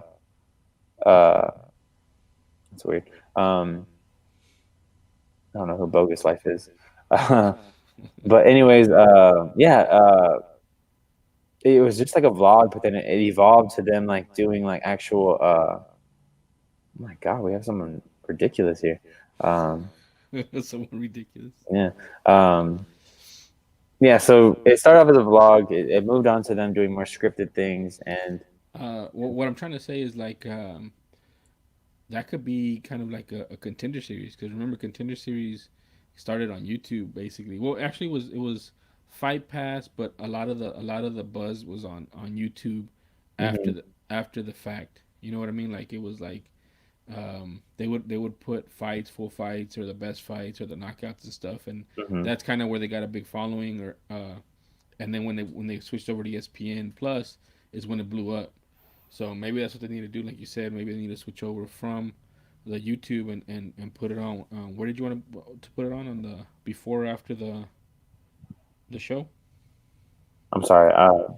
I think you should put it in between or something. You know, like it's just anywhere really. Like right before going to the ring, or I don't know anything. Like literally just a film segment. Like you should. They need to take advantage of that more. All right, I think we have a troll. Hey, our first troll. Looks like it. Um, I'll take it. I'm gonna probably kick them out of the chat in a little bit, but hey, it is what it is. All right. Also, what we got here? That's Angel's little brother. Oh my God! I was like, what in the world? Bring back AWA? No. We're good with yeah. You can watch NWA Power, which is like the old school wrestling. But it had a really bad thing from Jim Cornette happen a few months ago. Oh yeah. That was bad. All right, next up we have Sammy Guevara taking on Christopher Daniels, Houston's own Sammy Guevara. Oh, you did say that. You did say Yeah. that. Houston's own Sammy Guevara. Sammy Guevara starting off 2020 hot with a win over Dustin Rhodes. So a win over Christopher Daniels would be huge. However, when the champion is in your faction, it doesn't make it seem like you're going to be getting a championship match anytime soon. So these wins might not mean much right now, but they might mean something in the long haul, especially considering they're going to be paying more attention uh, to pay more attention to records. You get a good record out like really quickly off the bat. Say we get a new champion, and boom, hey, look, Simon Guevara's got is like 5-1. Maybe he should get a championship match. So it'd be cool. I think Simon Guevara's gonna get the win here. I'll take it, man. Anybody Houston based, I'm Yeah, in, so I'm okay definitely. with it. Same here. All right, and the last match, I'm super excited about this. You have the best friends with Orange Cassidy taking on the Jurassic Express, which is uh, Jungle Boy Jack Perry, Marco Stunt, and Luchasaurus. Hmm. So that's gonna be a fun match. I don't know who's gonna win that match. Anyone could win that match, and I'd be okay with either guy win. Either team win. That's the last match. That's the last match. It's probably gonna be the opening match because Orange Cassidy is super over, uh, Lucha Express is super over, and that's a great way to. I think that'd be a great way to start off the night with that trios match. I would agree. Yeah, so it's that's the week in wrestling this week. It's gonna be a pretty good week, I think. Man, I'm just telling you right now, dude. I mean, I feel like it's stacked starting tomorrow. Uh huh. And I wish. I mean, I don't wish because it's happened before, but the Texans are playing, so I'm gonna miss that. I want. Based on what you're telling me, I want to see that card on Sunday. But I'm gonna watch. I'll probably watch it after, or probably the next day, like you on Monday, and that way we can talk about it on Tuesday. Because remember, I don't know if you reminded everybody that Tuesdays at 9 is our new time slot for Yes. Armbars and Suplexes. Every Tuesday at 9 on the dot, uh, we will be live for you guys. Tuesdays at 9 on StreamYard. We'll send out the link on our Twitter and Patreon, and we'll be on here. And we're going to be doing the rule set from Tom Coughlin. If you're 5 minutes early, you're on time. If you're on time, you're late. Yeah, exactly. So yeah, like you said, every Tuesday at 8 o'clock, the link will go live. That's gonna be the new plan now. Okay. Every Tuesday, 8 o'clock, the link will go live. You can join into the chat. Nothing will be going on at that moment though. However, that's basically to make it so we can go live exactly at 9 o'clock every day. We were a little late. Yes, Angel was talking mad crap to me in our text messages. It is what it is. I can handle it. So I've been handling it for years now. But um, most of the time, it's going to be 9 o'clock on the dot. Me and you will get in. We'll get in the chat in the stream around like 20 minutes beforehand, so we can really get together, talk about what we're going to talk about, and then boom, jump into it and go for it. Even 2 hours. Like we've already gone for a full hour basically. So We just you know, scratched the surface, guys. yeah, We haven't we're even gonna be talked a. about Hulk Hogan coming back. He's a Bogus racist. life, bogus life. We didn't talk about Hulk Hogan. What are you gonna do, brother? Um, We already talked about Brock, by the way. Bogus. a long time ago. Alec. That's his favorite fighter. Yeah. That's his favorite MMA fighter and favorite wrestler. He was stoked when he went over to wrestling again. No, Uh, yes, I love him. No, man. it's a love hate relationship, and you know it. No, I don't care. All right, so let's jump into some MMA, man. We've been going for an hour on wrestling. Let's jump into some MMA because uh, we're getting it back, not this Saturday, but next Saturday Next Saturday, with the your the the favorite train. fighter. Your favorite fighter. Oh God, Go ahead and tell them who uh, it is. dude, he's like at this point he's like a necessary evil, man. Like he's gonna sell a ton of pay per views. He's gonna fill the bank account back up for Dana and WME and the owners, and he's gonna either. I mean, he's gonna either win in spectacular fashion and create another hype train again to a rematch with Khabib, Hmm. or he's gonna lose and everything's gonna come crumbling down, and then he's gonna go away for a little bit, and then he's gonna start, with the excuses again and try to build something else up. That's true. So, So remember last time we said that we had mentioned that they hadn't put any matches on the prelims or the early prelims. They filled that thing up fast. So we have early prelims and we have prelims set. We have, I believe, 5 fights on the early prelims, which is going to be on ESPN Plus. No names of real that I recognize. I don't know if you do. You have it in front of you? I'm looking it up right now. All right, yeah. Tell me if you see anybody of note. But on the prelims, we do have some people of note. So we have Andre Fili and Sodiq Yusuf. That's gonna be a really good fight, I think. And Which then you one? have, Oh yeah, Andre Touchy Feely, one of the yeah, best Touchy Fili. nicknames That's a in great the nickname. in the UFC. It's a great nickname. And then Sodiq Yusuf, who was impressive in his last fight. So that's gonna be a good fight. And then you also have Macy Barber, who, as everyone knows, was challenging what's his name? What's her name? Paige Van Zant, but she was going about it the wrong way. Was messaging her husband, Hmm. and basically Paige was like, "I'm not going to give her the time of day. Like that's not how you go about it." So now we know that. I know Paige Van Zant already has a fight set. Macy Barber is getting Roxanne Modafferi. Okay, Modafferi. yeah. So that, I mean, that fight's okay. Yeah, I think that's a Macy needs to win that because if she loses that, she's gonna not look good. Yeah, Modafferi's fight IQ is through the roof, man. She maximizes her limited skill set. So if Macy can win, that means she's basically beat a level boss. She's leveling up. Hmm. But man, the other two fights on the card, man, they're sneaky good. I just saw them. Show me. Drew Dober against Nasrat Hakparast, also known as Mini Kelvin Gastelum. And Mini Kelvin Gastelum is a beast, man. His last fight, he knocked some dude out ugly, Wait, and where's that at? Why am I not seeing that? it's on the card, man. It's on the preliminary card, right Yeah. underneath Matafari and Barber. Oh, my bad. Yeah, you're right.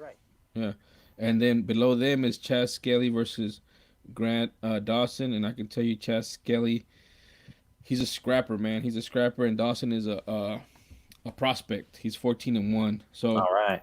I mean that those this preliminary card now doesn't seem bad. I feel like that's a normal preliminary card. Like prelim card. The main card is what's not a decent card. You know what I Yeah, mean? yeah. The main card is okay. Like we said, we have Anthony Pettis taking on a nobody, Diego Ferreira. But who knows? Maybe Diego Ferreira will be looking to make himself a star. Man, I don't know why. I don't. I really do not know why Pettis is going to lightweight, man. I don't know either. I mean, how do you go from knocking out Wonder Boy, uh, and then breaking your foot against Nate, Hmm. and then you're gonna go down lightweight? I don't get it, Like, man. you better have a. Unless he sees the path to a championship at 155 easier than the path at 170. Uh-huh. I mean, that's the only Yeah, thing I can yeah. think of. I don't know, man. He had such a good showing. Like, that's a big knockout, dude, against Wonder Boy. Give Wonder Boy another chance if you're gonna go back down. Like, let Wonder Boy fight you again. Not I gonna don't know. happen. Like, I don't respect this from Anthony Pettis. Like, why?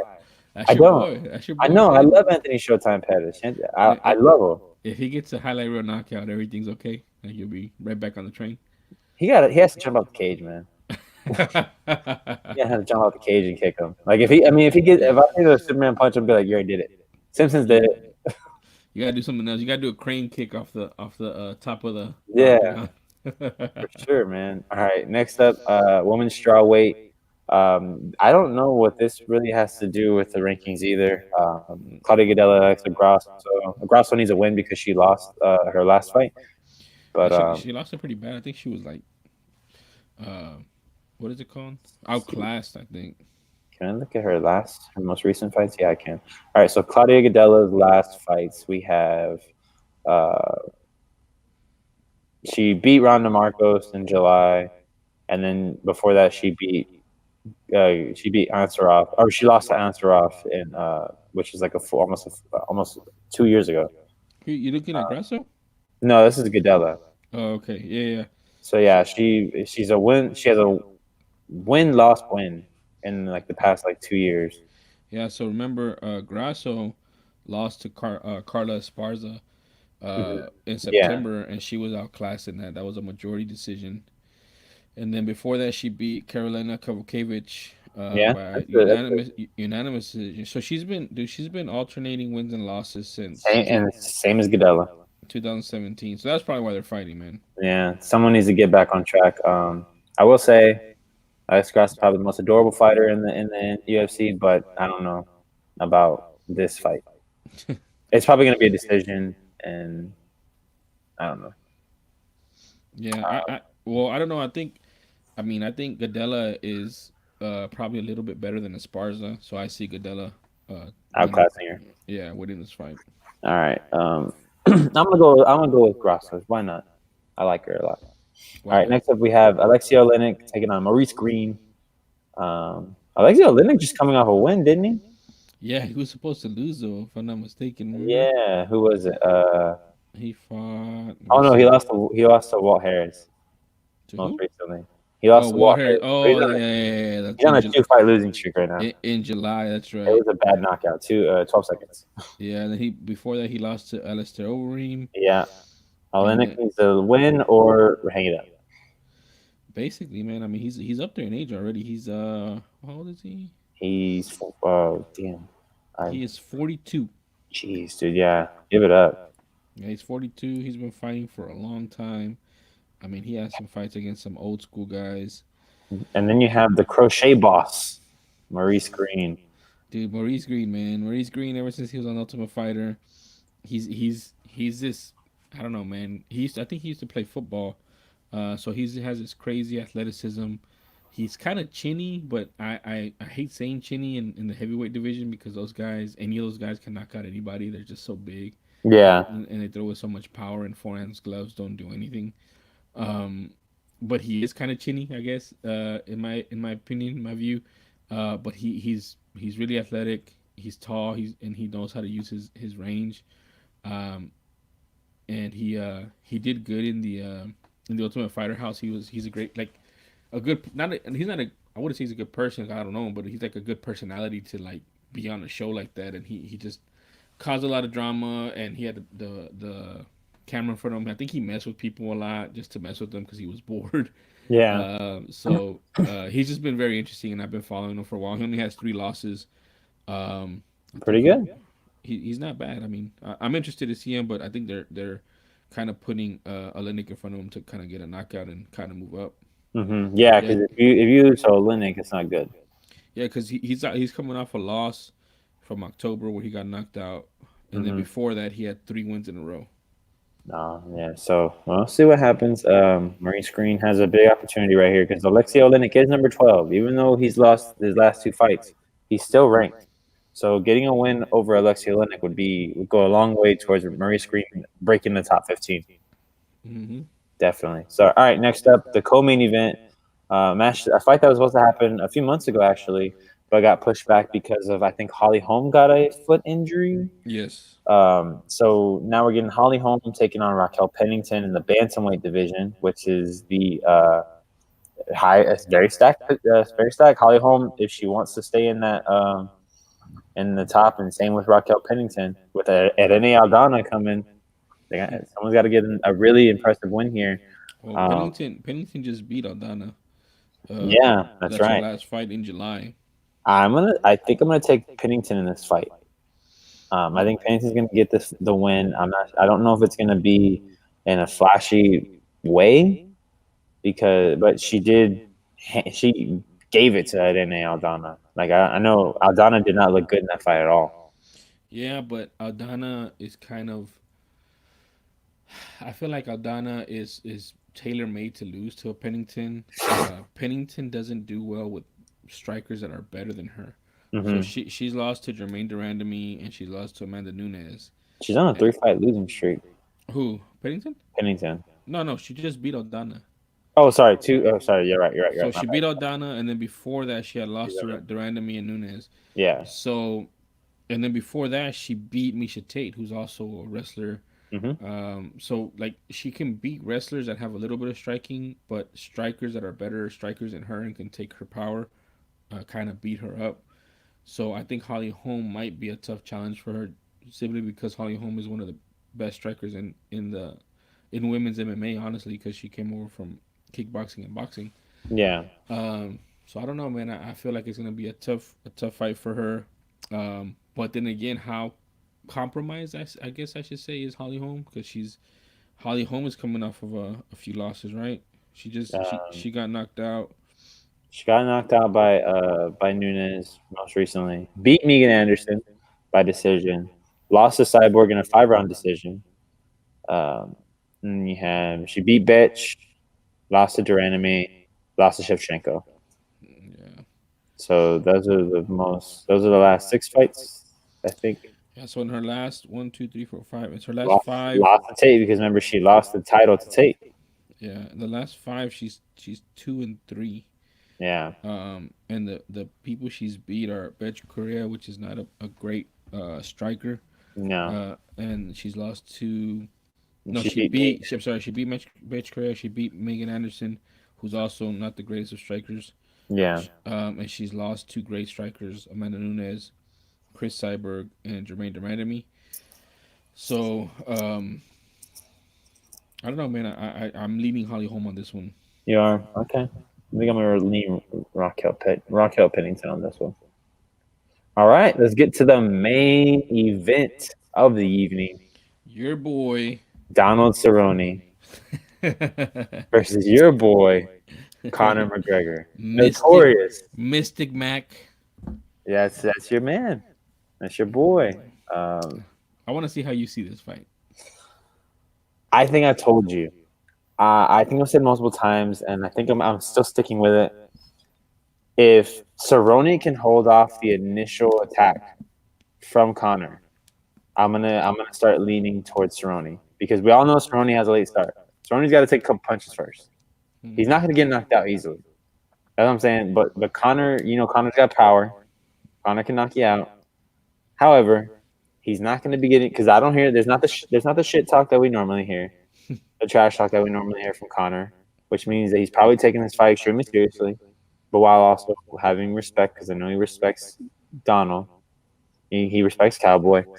So Cowboy's not going to come in rushing. Cowboy's going to take his time. I think Cowboy wins via decision.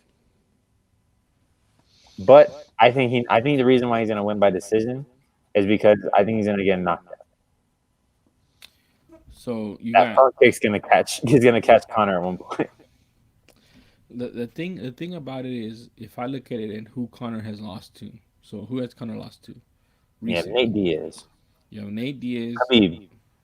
who who has a ridiculous chin and takes enormous amount of punishment. Hmm. I mean, he just took a crap load of punishment from Jorge Masvidal, who's a bigger man at 170. Yeah, Um, so he. Oh, yeah. you, So, you, uh, and then the second guy to beat him was at 155, was Khabib, hmm who, I mean, he wrestled him, but he knocked him down with the huge overhand right that caught him off guard, and then that was the ball game. He just wrestled him for the rest of the fight until he gassed, and then he gave up his back. So how has Cerrone lost? Cerrone's lost the last two fights. He lost by a TKO to hmm Justin Gaethje. That was in September. lost Previous to Tony Ferguson by blowing his nose after he was yeah. getting beat up for 2 rounds. So it's TKO, but in the middle of the round. Yep. And so before that, he was on a 3 fight win streak against Ali Quinta, who's a good, not great striker, who's a better jiu-jitsu guy. And Dropped him. yeah, well, yeah, it was a unanimous decision. Before that, he fought Alexander Hernandez, who's a good, not great striker, who's mainly wrestler, who didn't wrestle with him and he got knocked out. Mike Perry. Mike Perry, who's, I mean, a one punch guy, and he submitted him. And then he lost to Leon Edwards by decision. He beat Yancy Medeiros, who's a striker. He lost to Darren Till, who's a bigger guy. Robbie Lawler, who's a bigger guy with a lot of power that could take his power. And then Lost Hospital. Masvidal, right? Hmm. So if you're a lesser striker than him, you're gonna lose to him. If you can't take his power, you're gonna lose to him. So is Conor McGregor a better striker than Cowboy Cerrone? Yes. In Yes, my absolutely. opinion, yes. Even though Cerrone's a high level striker, he's not the greatest, and he has some deficiencies on his defense. And I feel like McGregor, as much as I don't like him and his off the octagon stuff, I mean he's a different striker. I mean that's the only way I can say it. Like he's just different. He looks at fighting different. He looks at angles different, and he's looking for certain things after watching tape on guys. And there's a ton of tape on Cerrone and how to knock him out. Hmm. Um, can the question comes to me is, can McGregor take Cerrone's power? And I think he can. I mean, I just think he can. Even though Cerrone's going to be the bigger man, you can see McGregor's been bulking up. And actually, Cerrone is going to be the bigger man, but he was also a 155er that's going up to 170. They're basically both saying it's a 155 fight. They're just not cutting any weight for it, which is BS. Whatever. That's stupid. Yeah, that's just to make McGregor the next challenger at 155 if he Yeah, wins. that's the dumbest thing I think it's not the dumbest. I probably heard Dana say something stupider, but that was pretty dumb. So I'm gonna continue with my ridiculous streak of picking against Cowboy Cerrone, and I'm gonna pick Conor McGregor. Dude, I picked against him like every fight, and he freaking like surprises me every time. So I don't know, man. I'm gonna pick against him this time. I don't really want McGregor to win. I know it's, if he does win, it's better for the sport, but it's also, is it better for the sport because all these people come along that Nope. don't really, they're just casuals, and that's okay. Again, I'm not trying to be a gatekeeper or anything like that. I'm just saying that sometimes they can get a little annoying sometimes. Yeah. But it would be better for the sport. Obviously, there's going to be more focus on it. The next fight, which if he wins, I'm telling you, book it right now. He's going to fight in June or July against Khabib, and it's going to break all kinds of records. Unless Khabib, doesn't Loses. doesn't take the fight, doesn't want the fight, and does everything he can not to take the fight, and he gets stripped of his belt. Which, What if he loses to Ferguson? huh? What if he loses to Ferguson? Don't forget. Well, that's true too. That's true. Yeah, Unless he David. loses to Ferguson. So my bad. Whatever. whoever, if Connor wins, he'll get whoever the champion is at 155, Ooh, and even then, and even Conor, then, Conor. he might get Khabib. He might want if Khabib loses, He might just Connor say, "I want Khabib." he might just say I want Khabib It's just to, easier for him to ask for it at that point. yeah. At that point, it'd be easier. Yeah, because like I wouldn't be if Khabib loses to Ferguson, I would have no problem seeing Khabib versus Conor. I don't think we would see it though. I think Connor would try to Yeah, he probably fight, forced himself into that championship, yeah, so that he can have the upper side when he makes yeah. the fight with Khabib. And that's big money too. I think Ferguson and McGregor if that happened. It is. It's not as big as Khabib, but it No, is. it's not, but It's it's still up a big there. fight. You would have a guy who's what 12 or 13 fights in a row, undefeated as a champion, Hmm. going against Conor McGregor, the biggest name in the sport right now. I guess you Yeah. know that. I mean, that's a big pay per view card right there. Watch out though. Jorge's waiting. Jorge said he want. He said put up or shut up, basically, to Connor. I don't think Conor wants that smoke, man. No way he doesn't want that smoke. That's ridiculous. Why would you? That's one of the hottest fighters right now. Like, why would you want to jump in that man's way at the moment? Oh God, NWO or die, Robert Flores. And hey, NWO is great. Uh, They're not an MMA, sir. what about the LWO, What's that? the Latin World Order? You remember the Latin World Order? Had like Conan. Uh, I have a shirt. it had Rey Mysterio when he wasn't wearing a mask. It's great. All right. So yeah, that's the event that's going to be opening up basically the new season for UFC here in 2020. You can't wait. Man, I'm addicted to it, man, and it's a love hate relationship. Just like I told you how you are with Brock. Yeah, Whenever we're in the middle of a 8 week fight streak of UFC, I'm like, oh man, when is this gonna end? yeah. So much MMA. But Are then you when ready for this right now? We have one. So right next weekend, Conor McGregor versus Cowboy. Weekend after that, Blaze versus Dos Santos. Weekend after that, Jones versus Reyes. Weekend after that, Anderson versus Blachowicz. Then Felder versus Hooker. Benavidez versus Figueredo. Georgievich versus Whaley. Then you have then there's Zaleski Dos Santos and Alexei Kunchenko. Uh, then after that, dude, these are all in a week, like going back to back to back to back to back.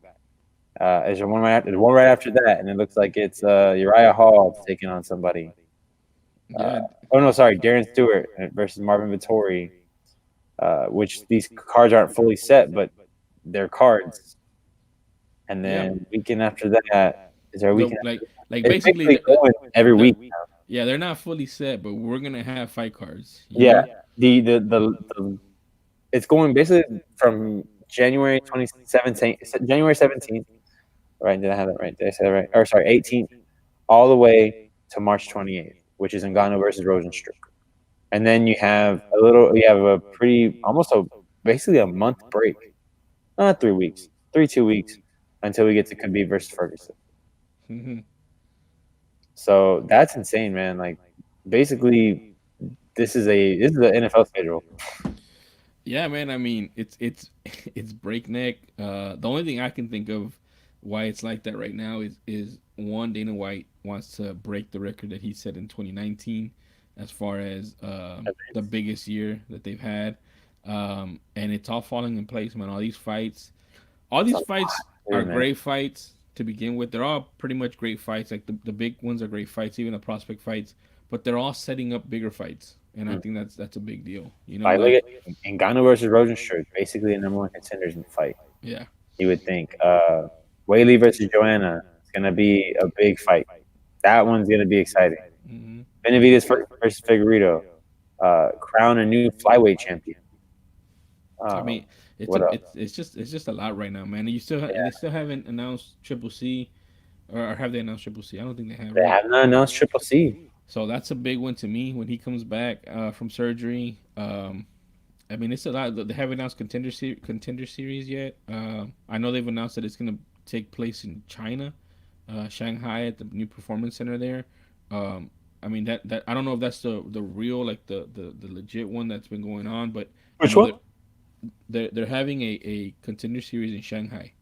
Ooh, that and sounds it fun. and it's gonna be hosted at the UFC's brand new Performance Institute in Shanghai, China. It's a 93,000 square foot building that they just finished building, and it's it's it's for sure gonna happen. I don't know where they're gonna show it, or they're gonna show it on ESPN Plus or Fight Pass. But they're also gonna be searching for talent over there in Shanghai. So Okay. I'm assuming we're gonna be able to see it probably on ESPN Plus. But I also know that they made it distinctly to say that it's different from its U.S. counterpart. So that Yeah. tells me that there's gonna be U.S. Contender Series too. So the Contender Series I think started up in June of last year. So I'm assuming it's gonna start around May or June again. So I mean, all that's coming. You know, we're getting this breakneck at the beginning of the year, and then you're gonna settle into Contender Series, and even the Shanghai one. I don't know when that's gonna happen. So that's just UFC, man. And we haven't talked about Bellator. We haven't talked about Ryzen. We haven't talked about One. And PFL. The PFL's making moves. The PFL just signed your boy, uh, Rory McDonald, to a big Mhm. contract, which is the biggest signing they've ever had.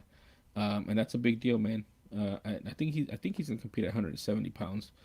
There's a big fight for him at 170 pounds with the last season champion Ray Cooper the third. That's a big fight I'd like to see. We'll see. They both. I don't know. Hopefully they put them on opposite sides of the bracket, Yeah, and hopefully they make it to the end because that'd be awesome. But there's just a lot of stuff coming this year, man. A lot of stuff in MMA, a lot of stuff in different organizations that we're gonna get to see. We're gonna get to talk about. definitely, man. I can't wait. It's gonna be a big year for wrestling and UFC alike, or MMA alike, man. I can't wait to jump more into like the PFL stuff. Can't wait to jump more into Ryzen and even Bellator, man. I'm excited. It's gonna be a big year for us. I think. Lots to Big talk year for about. Armbars and Suplexes. Remember to check out the Patreon. We're gonna put the Patreon link at, man. We're gonna put it on our Twitter. On Twitter, I'm actually gonna pin it on my Twitter. I don't know if you want to go ahead and pin it on Yeah, yours. I'll put it on mine as well. And I will So also pin it on the show's Twitter, which is at Armbar Suplex. yeah, so check out the Patreon and help us with this big year. And then you can catch us every Tuesday at 9 p.m. every Mhm. Tuesday. Yep. So I'm looking at an article right now to see. Yeah, they haven't set a for sure date yet uh, for the Dana White's Contender Series yet. But yeah, it's basically confirmed in China. One of them, because In Shanghai, yeah. I don't know. I don't know if it's gonna be like the only one for this year. I doubt it. Well, Um, it's gonna be called Dana White's Contender Series Asia. that's That's what I'm what. saying. Oh That's what I'm yeah. saying. And Uh, he's notorious for doing that too. He did the Ultimate Fighter, different countries. He did them in England. He did them in Australia. well, the That's what. season before one of the seasons before this past season was the Brazil one, if I'm not Yeah, mistaken. there was a Brazil one. There was a Mexico one. You So know, so he likes to go international just because he tries to get talent from all over the world. I think that's one of the another main reason why the UFC is the number one promotion of MMA in the mhm. world is because their talent, you know, how they search and find talent is ahead of everybody. They're just ahead of everybody, Yeah, you know, and until Bellator and PFL and Ryzen, well, Ryzen and One have an advantage because they're in Asia. yeah, But now, I mean, UFC's making inroads, man. They have a Chinese champion in Wei Li, and now they're gonna yep. have the Contender Series over there, which is gonna uncover even more talent. So I'm just excited about it, man. You want to say that again? Who's the Chinese champion in you? I don't even remember. I don't. I Mm, blacked out. You just pulled a Skip Bayless on me right now. I blacked out. What You happened? What are you we talking pulled a about? Skip Bayless on me right now. That's what Skip does to Shannon whenever Shannon goes, and who did that? I don't remember. Yes, you do. Yes, you do. Oh man. All right, man. So that's all the UFC and the MMA stuff that we have at the moment. Let's talk about Wild Card Weekend. It was pretty wild.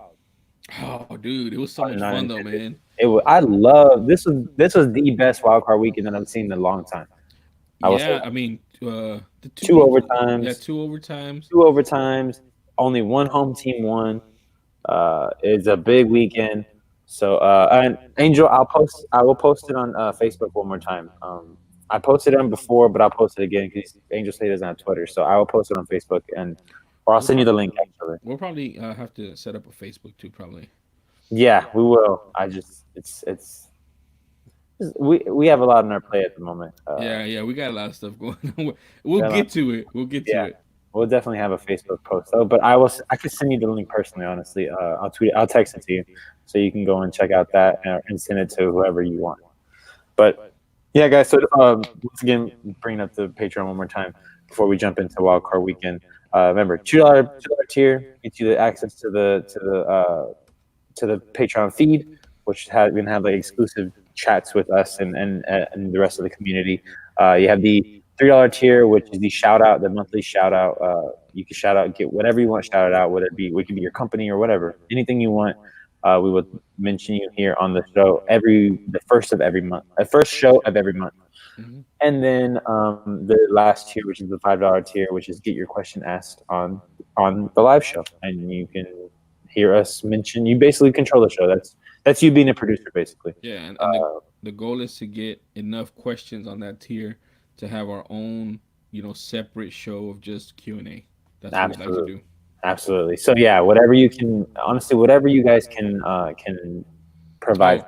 Oh, and what we're doing this for is, like we mentioned before, is we want to get better equipment, we want to get better mics, better headphones, better cameras, and eventually we want to get a studio Hmm. so that we can be in person talking to each other instead of, I don't know if you guys saw, excuse me, earlier, but my computer went out because the internet kind of buffered for a little bit. But we want to eliminate that so that we Yep. can be live and be in person and have a conversation instead of looking into a monitor Hmm. and have us buffering and lagging and whatnot.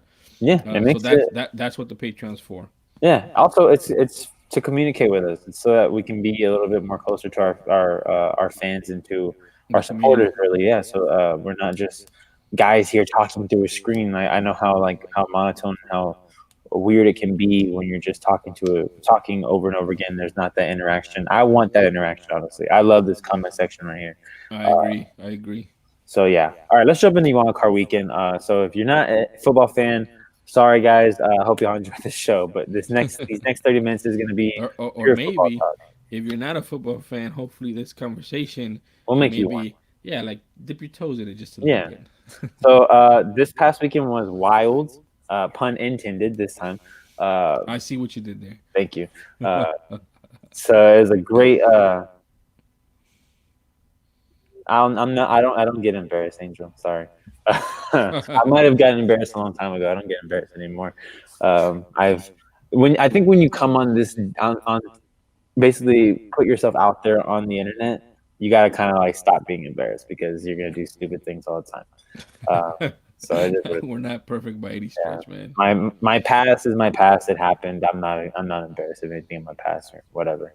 Anyways, let's jump into this wild card weekend. So the first game, not surprisingly, I guess, because we tend to always get the first game, is the Houston Texans taking on the Buffalo Bills. And I can tell you right now, before I got to your house, because I did go to your house to watch the second half of the game, but man, that first half was ridiculous, horrible. I hated watching that first half. It was brutal, man. It was brutal. But it was the status quo of Bill O'Brien, the Bill O'Brien regime, the Bill O'Brien, whatever you want to call it. He doesn't get his team ready. I hate to say it that way, but that's just, at this point, that's what it is. Every playoff game we have starts off slow, starts off like, was this guy ready? What were they doing? Did they take a week off, 2 weeks off? What happened? Yep. You've known that you're gonna have a playoff game for how long? You And knew and basically you were playing Buffalo too. and the thing too, I'm very disappointed in Rack, man. How does that happen, man? How does You know what? I'm gonna say it. This has been happening for a while now. It's gradually happened where he just hasn't. The defense hasn't been ready to play some nights, and all the time I would say it to like my family is like I don't know if Romeo Cornell is that guy anymore. Is he was a long time ago? Not even a long time ago. Recently, in the past couple of years, like he was that guy, but I don't know if maybe age is catching up to him, but you see a lot of prevent defense in situations that should not be played. Players out of position a lot in coverage. And that's the thing; it's mainly in coverage because the front seven usually doesn't have a problem. Like JJ's making plays. merciless? Ursula's making plays. You have DJ Reader out there plugging up the holes, man. Like they look good. Zach Cunningham, dude. Zach Cunningham led the league in tackles. quietly, I might add. Martin, the guy that we got for Clowney, was making plays. Yeah, Mingo Uh, making plays on special teams, man. Like, Blackson was making plays. I mean, the thing about it is a couple things. One, uh, which is really interesting. Going looking forward to KC, which we'll talk about too. But the the the the DBs that we had at KC that finished that game, they're not even, I don't think, on the roster mm, anymore because Joseph's hurt. I mean, Roby was playing. but he got hurt that game. Oh, So you're right. we're playing with like backups to backups in the second half, I only had and we still won that game. And they'll say, well, Damian Williams wasn't playing, and Tyreek Hill was on a pitch count, and Fred Clark wasn't playing, whatever. But what I'm saying is this defense still hasn't played as a whole unit for a whole year. So they're making mistakes, they're making coverage lapses. Maybe that's why he's playing the prevent defense, because he knows that these guys aren't, they haven't had a full off season, haven't had mini camp, haven't had preseason together. But at the same time, not a lot of teams have. Like there's been injuries, there's been acquisitions, trades, what have you, all that stuff.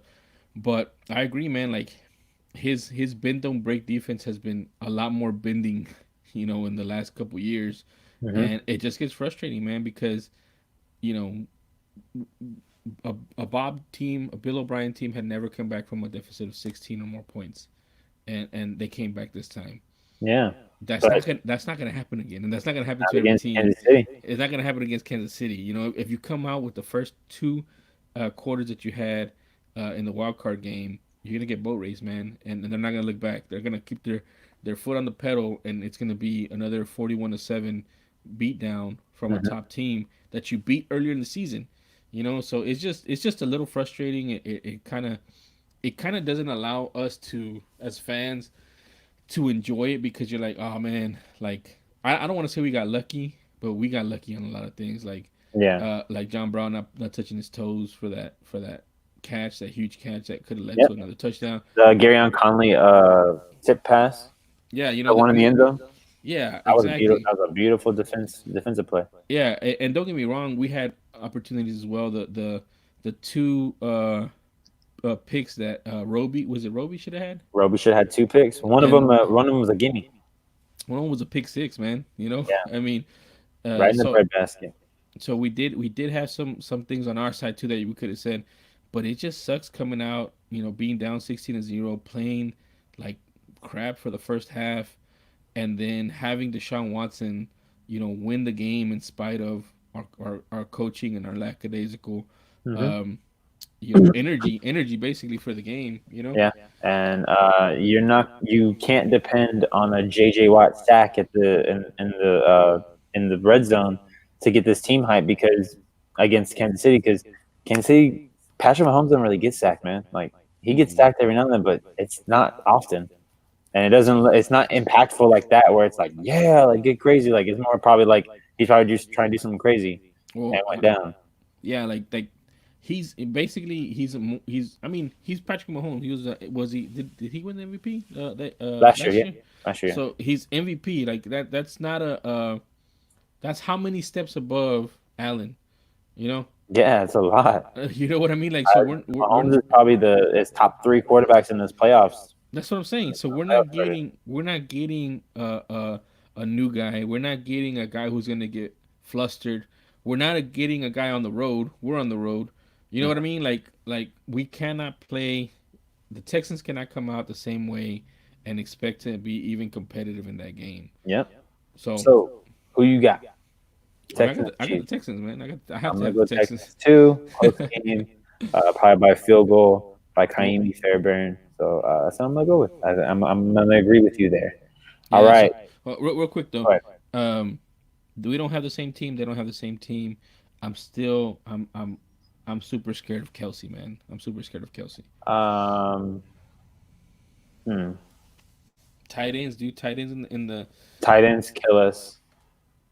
and Uh, he's one of the better tight ends in the league. Tight ends definitely kill us. That defense is playing a lot better than it was in the beginning of the year. Uh, So there's going to be a lot of pressure on Deshaun in the beginning for sure. Uh, well, we got to see if Fuller's gonna play too. we got to see Foolish playing. That's another thing. Yeah, I don't know. I still say the Texans. I think Texans still pull it out. This is the game that I was hoping for a reason. I'm not going to say, oh yeah, I hope that we get to play the Chiefs, and then be like, I still think we're going to lose. Like, I think we're going to win, but it's going to be a hard fought game, and I think the Texans got to play damn near perfect. No stupid mistakes. Yeah, they can't play like they played this past game, No, man. like you said, Kansas City will pick up the ball and just run with it. So I'm gonna go Texans, but close game. All right, next up we had the probably the biggest upset, but I don't towards the end of know. the week. I don't know. Okay, no, you're right. There was one bigger upset, but the one that I think everyone saw coming, but didn't want to believe it, and that was the fall of Tom Brady and the Patriots But I mean, I to don't the think Tennessee Titans. I don't like that everybody saw it coming. I don't think everybody saw it I coming. saw it coming. I mean, you could say that, but everybody. I mean, it's I the don't. I freaking don't know. Patriots, man. I mean, like you can say they've had seasons where they lose like one of the last two games or they lose the last game, and then they just steamroll everybody in the playoffs.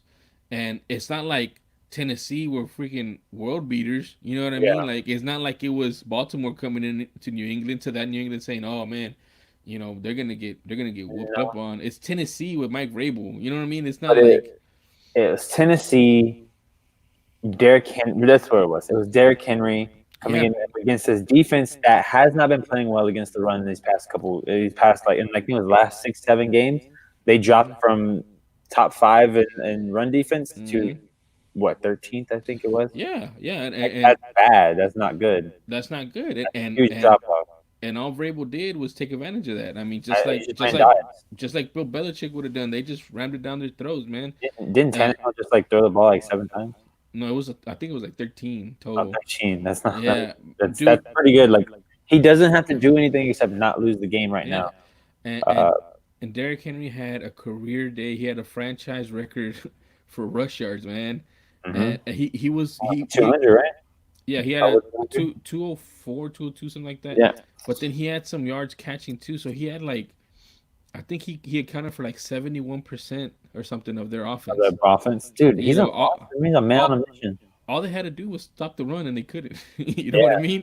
yeah, man. Um, So so let's talk about who their upcoming opponent is. Who they're taking on the Baltimore Ravens in Baltimore. This is going to be one of those dirty, dirty games that is going to be very run heavy. Definitely very run heavy. Baltimore is going to be running the ball with both Lamar and Mark Ingram. mhm. I mean, you don't go away from Derrick Henry until someone can show that they can legitimately stop Derrick Henry. You hand that man the ball. Man, I agree, and I think it was Lance Zerline on 97.5 this morning. He's like, I hope that they just run him another 100 times or something, and get Why another not? 200 yards, and that way they win and they have ball control, and then they play a compromised Derrick Henry against us I in the that's conference. that's what I'm hoping for. I never thought I would be in a playoff series, a playoffs NFL playoffs where I would be cheering so much for the damn Tennessee Titans, and yet here I am hoping the Tennessee Titans win because if Tennessee Titans win and the Texans win, we get another playoff game here in Houston. At AOC South Showdown, which Nobody would have nobody seen. Nobody would predicted. have seen, man. I mean, and in that case, I mean, I would favor the Texans not just because I'm a homer, but we have the better quarterback, and we probably have the better defense. I mean, And we only Vrabel's lost that. defense is not that great, man. And he's supposed to be a defensive genius or guru or whatever, but that defense is not that great. Nope. I think their only path to victory against Baltimore is to do that, is to run the ball and then play keep away Hmm. from Lamar Jackson. Yeah, just try to keep it. And I think they can pull it off, man, because Derrick Henry, like you said, I feel like he's the hot hand, kind of like Flacco was that year when Baltimore won the Yeah, championship. He's a hot hand right now. Just gave him a keep huge on keep contract too. yeah, just keep on. Exactly, he's about to be a free agent. He's about to be a free agent get because that's the same thing that happened to Flacco. Flacco had Exactly. a big monster It's all magic run, he's got a on. gigantic contract, never played a Yeah, dude, decade ever. he's in a contract year, contract playoff year, so he's gonna be running the ball downhill. I mean, he's a big dude, man. And honestly, I don't know if you can see, but those dudes did not want to tackle him towards the end of the game, No. man. I'm They were telling you, I am not counting out the Titans yet. I'm not counting them out. I think this is going to be what I would do if I was the Titans. Play QB contain all game long. Keep Lamar right there. If they're going to run the ball, make it be Mark Ingram. If you stop Lamar Jackson on the run and make Mark Ingram beats you, all you say is hats off, good for you. Good luck in the next Yeah. round. The But thing if is, you let Lamar Jackson do what he's been doing all year long, that's a failure of a game.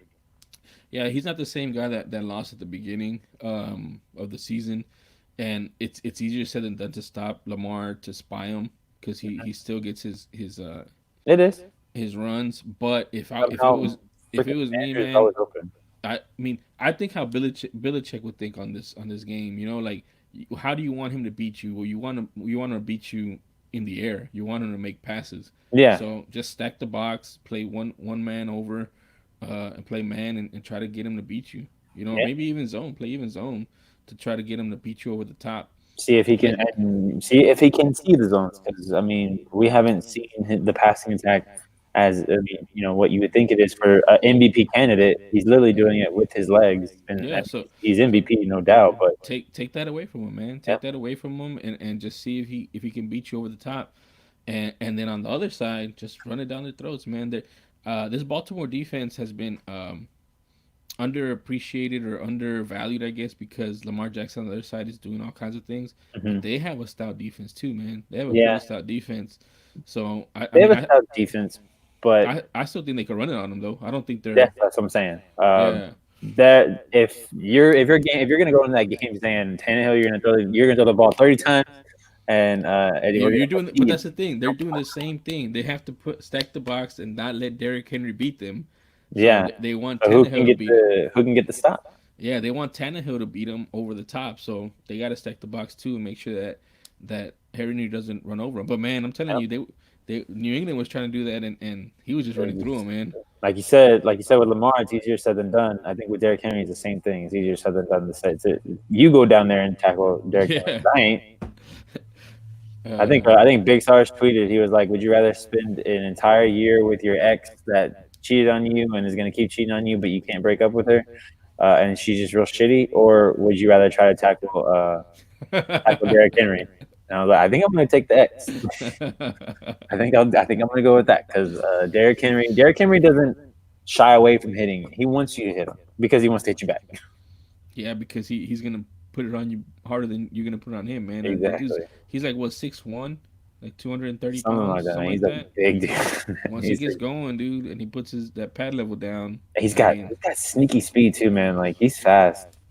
yeah, he doesn't have like, He doesn't have break. He has breakaway speed, but but for a big dude, he has yeah, speed, and that's the thing. He's like, what is it? The juggernaut. Once he gets once he gets rolling, dude, yeah. like Like, you don't want, do you want to be yeah, a safety trying to hit him coming downhill? Nope. nah, nah. All right, all right. Let's get into the biggest upset of the weekend.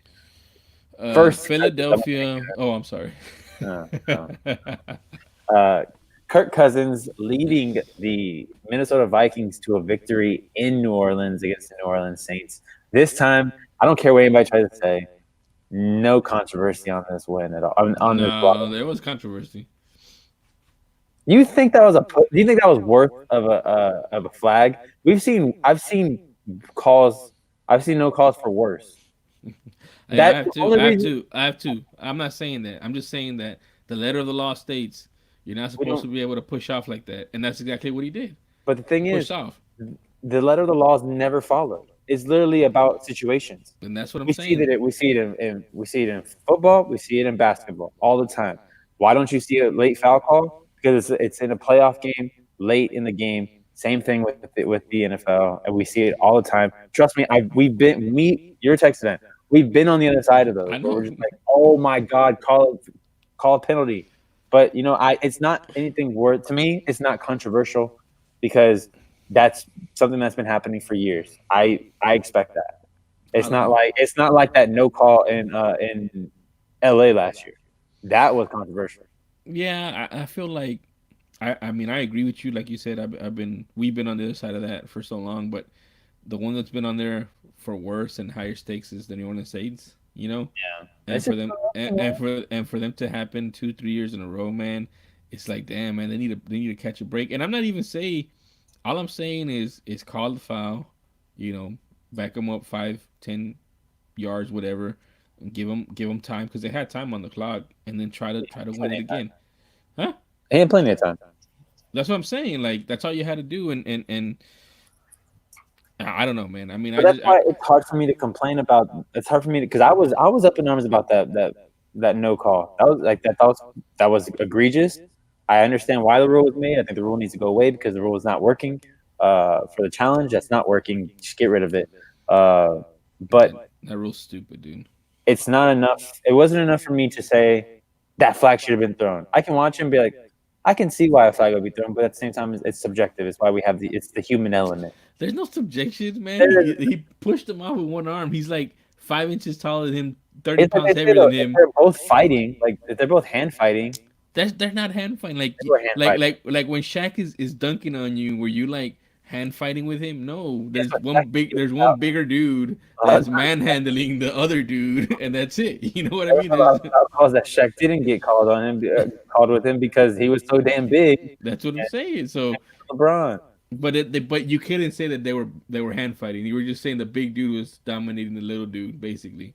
I And still don't think it wasn't worth. Like if you, I can't look at that and be like, oh, definitely throw that. I'll just be like, it's in the referee's discretion. Give it to that. I don't care. It's whatever the ref. I mean, they just need to change that thing. You know, they just need to change that rule, especially in the end zone. The only problem is they're not going to change it because if you give those guys any leeway, then they're really going to be going at it. Like if you say you can push off a little, he's going to be pushing him to the ground because he's freaking so much bigger than him. You know. Mhm. But at the same time, man, he shouldn't have been 1-on-1 with them. That's also a mistake on the defensive side. Mhm. And on the other side that we're not talking about, that was a perfect throw from Kirk Cousins Two perfect throws. I'm saying. and You have the perfect throw to Rudolph To and that Thielen, Thielen throw, man. yeah, Like, that and Thielen I'm gonna say throw. right now, get Well, people can't say it. You could say it next year.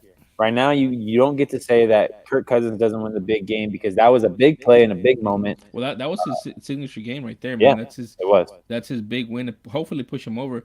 You know, Nick Wright, who used to be on 610 here in Houston, and he's moved on to bigger and You know, greener first things pastures first. Yeah. on FS1. Talk. He said that you can't say he's not a top 10 quarterback, and I think he even put him in the top five, which I don't think he's top five, but maybe I top won't 10. put him top five, but I would put him in top 10 Yeah, like you can't because put him as a top 10 quarterback because he's been making plays and now he has that signature win. You Mhm. know, so What if and he goes to San Francisco and has a really good showing?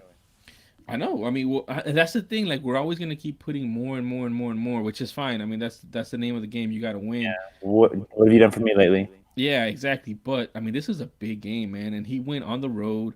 He made those two. I mean, I'm telling you that Thielen pass was That perfect. there's And then nowhere else you can put that throw. and then And that, hold on, and, let's give some props to Thielen though to locate that ball, man. Like yeah. that's a tough catch to make too at Well, the same man, time. and Thielen had some drops in that game, man. I was getting frustrated because I had Thielen on my fantasy football team, Yeah. and I'm like, man, I'm glad like this isn't a regular season game because you're dropping some bunnies, man. You're dropping some easy ones, you know. Yeah. And so when I saw him up there, and I could tell who it was too because he has those yellow gloves. I Hmm. was like, man, this is Thielen. He's dropped two or three already in the game. He better catch this ball. And he caught the ball. I was like, damn, that was just such a great play. And for him to throw that ball, and I don't know if you saw at the end. Did you see uh, the locker room cam Yeah, with Kirk. with Kirk Cousins Yeah. That's where all. where he said the three Fantastic. words? Yeah. I that love it, was man. that was awesome, dude. That because I, he wanted that, man. Like you could tell how bad he wanted that. Like he needed that to shut up all the haters. mhm. Everyone was saying that he couldn't, that he's not the guy. They might as well have kept Case Keenum. Like that's embarrassing, man. Like when they're like, should have kept Case Keenum. That's embarrassing. Nah, Case I mean, Keenum it had the luckiest season of all time. that was He that did. was that was lightning in the bottle, dude. That season. Yeah, he's never gonna do that again. No, And no, and there's no he's a reason. U of H product. You know, you can shout out U of H product, Yeah, but yeah. I He mean, he freaking has his, played how many games he, here in Houston? yeah, And he has his, he just has his limitations, man. And Kirk Cousins, man, to go from DC to be the odd man out in DC, even though he was doing everything they wanted, and they just didn't have the patience with him.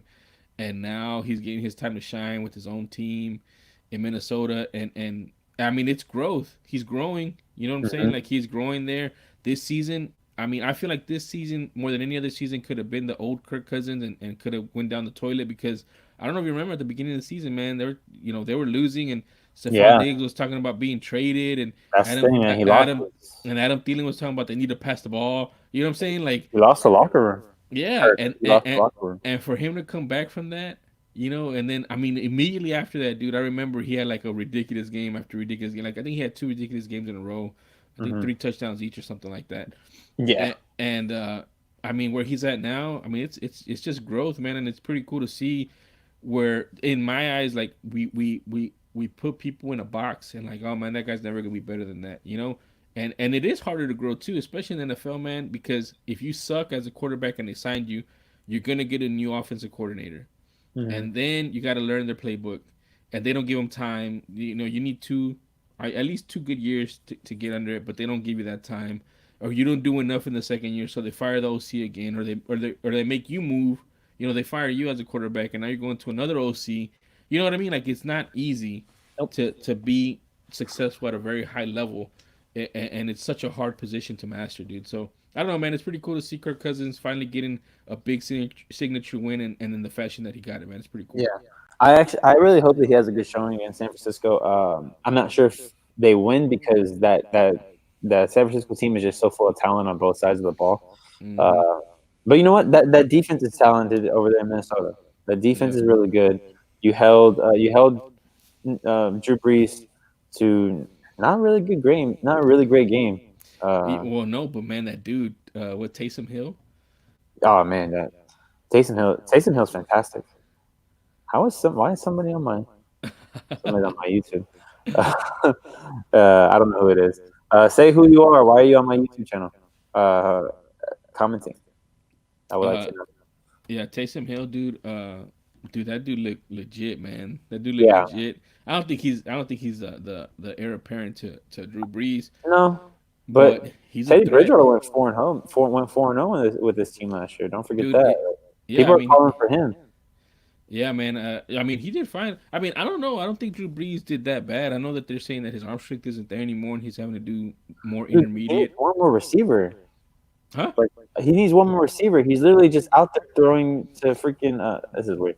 He's literally out there just throwing to Michael Thomas Yeah, that's what I'm saying. Like he needs more weapons.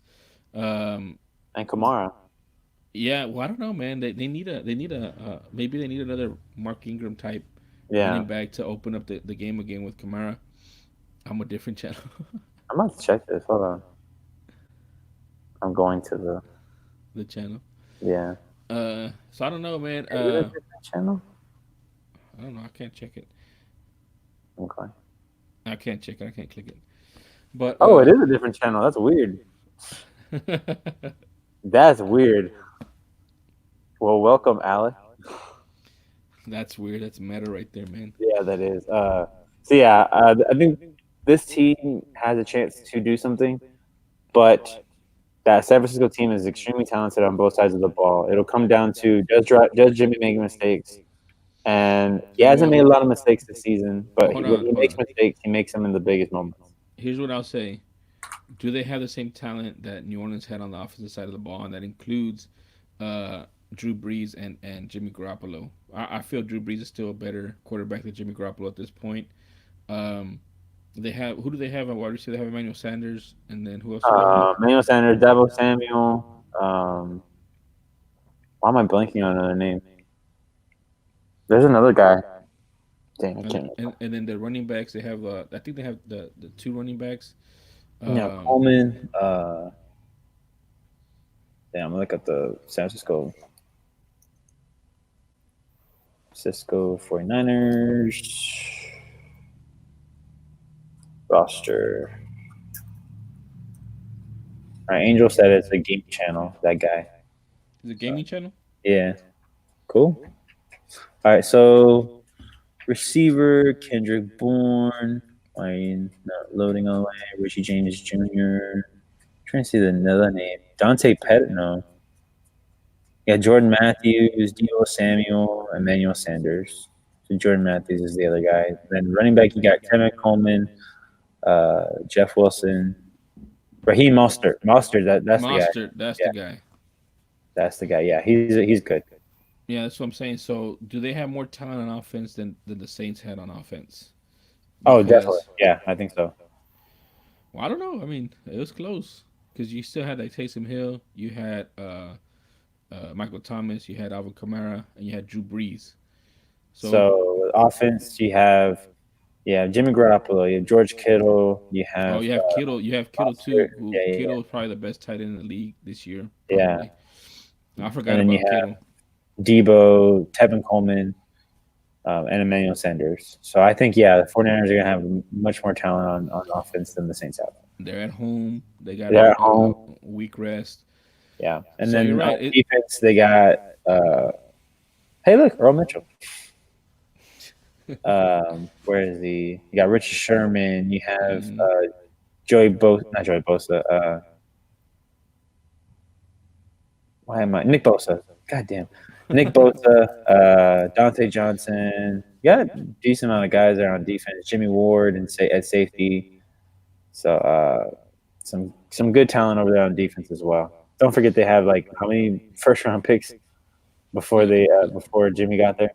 Yeah, dude. So I don't know, man. I mean, it's gonna be a tough game for Minnesota, but I don't think they're gonna be outclassed by any stretch. I feel like it's gonna be a close game.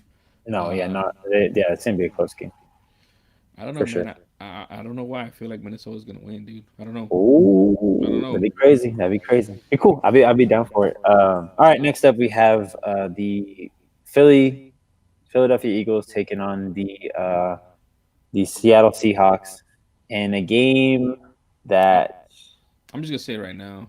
what It was a dirty hit. I say the same thing. I'm not saying Clowney is a dirty player. That was a dirty hit. I don't know, man. You I think dirty players make dirty hits, and dirty, but you gotta make like dirty hits. You gotta be like what's his like Adam Pac-Man Jones was a dirty player. What's his name? Vontez Burfict was a dirty player. I yeah. don't think Jadevian's a dirty player yet. Now, if he does this again next year, then we gotta start looking at I it. don't know, man. He did it again later in the game to Josh McCown, dude, and I think I missed it. I was like, dude, come on, man. Like you got away with one, you're not gonna get away with two. Yeah, I'm not gonna And lie. I was kind of bored during this game. yeah, it was boring. It was boring because Wentz got hurt. Once got Uh, hurt, for some reason, that Seattle offense just continues to feel like they have to run the ball, but you have a talent like Russell Wilson. dude, I mean the final score was 17-9, dude. Like And they they they they almost and McCown they almost drove it down the field to get away. What if you got that 2 point conversion, who, 8 points? they're playing Green Bay, right? They're playing Green Bay. Man, I don't like that game. I think Green Bay takes that game. I think so Just too. because I mean Seattle didn't look good at all, man. I'm telling you, like how are you gonna beat 8-8 Philadelphia 17-9, and they were honestly one of the favorites coming in because of Russell Wilson. Mhm. Like they just didn't play a great game at all, man. I didn't like that game. It's because they're taking the ball out of Russell Wilson's hand. Like that run offense was great in the beginning of the year with Penny Carson. I forget the other guy's name. That was a great. Yeah, that run offense was great for the majority of the year. Then they all got hurt. Why are you cannot do that with Beast Mode? Beast Mode was great in his prime. He's not He in his had a prime anymore. Yeah, he had a He had a couple good game. he had a couple of decent runs in short yard He's not a three situations. down back anymore though. He's not a three down back anymore. Like I don't even know if he's in shape for that for a three down back. and Uh, every time they needed big yards from Russell Wilson, he got it for him. hmm Every time.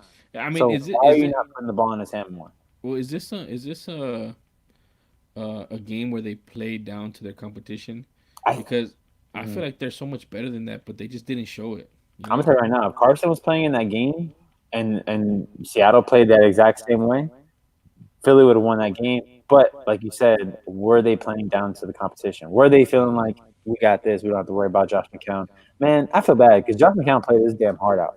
He left it all on the field, Hey man. man, if you're Josh McCown, man, he's what, like 40 years old, Yeah, and he doesn't think he's gonna get another playoff game in his career, and then this happens. Like it's unfortunate, he got hurt, but it's I mean it's football, it happens.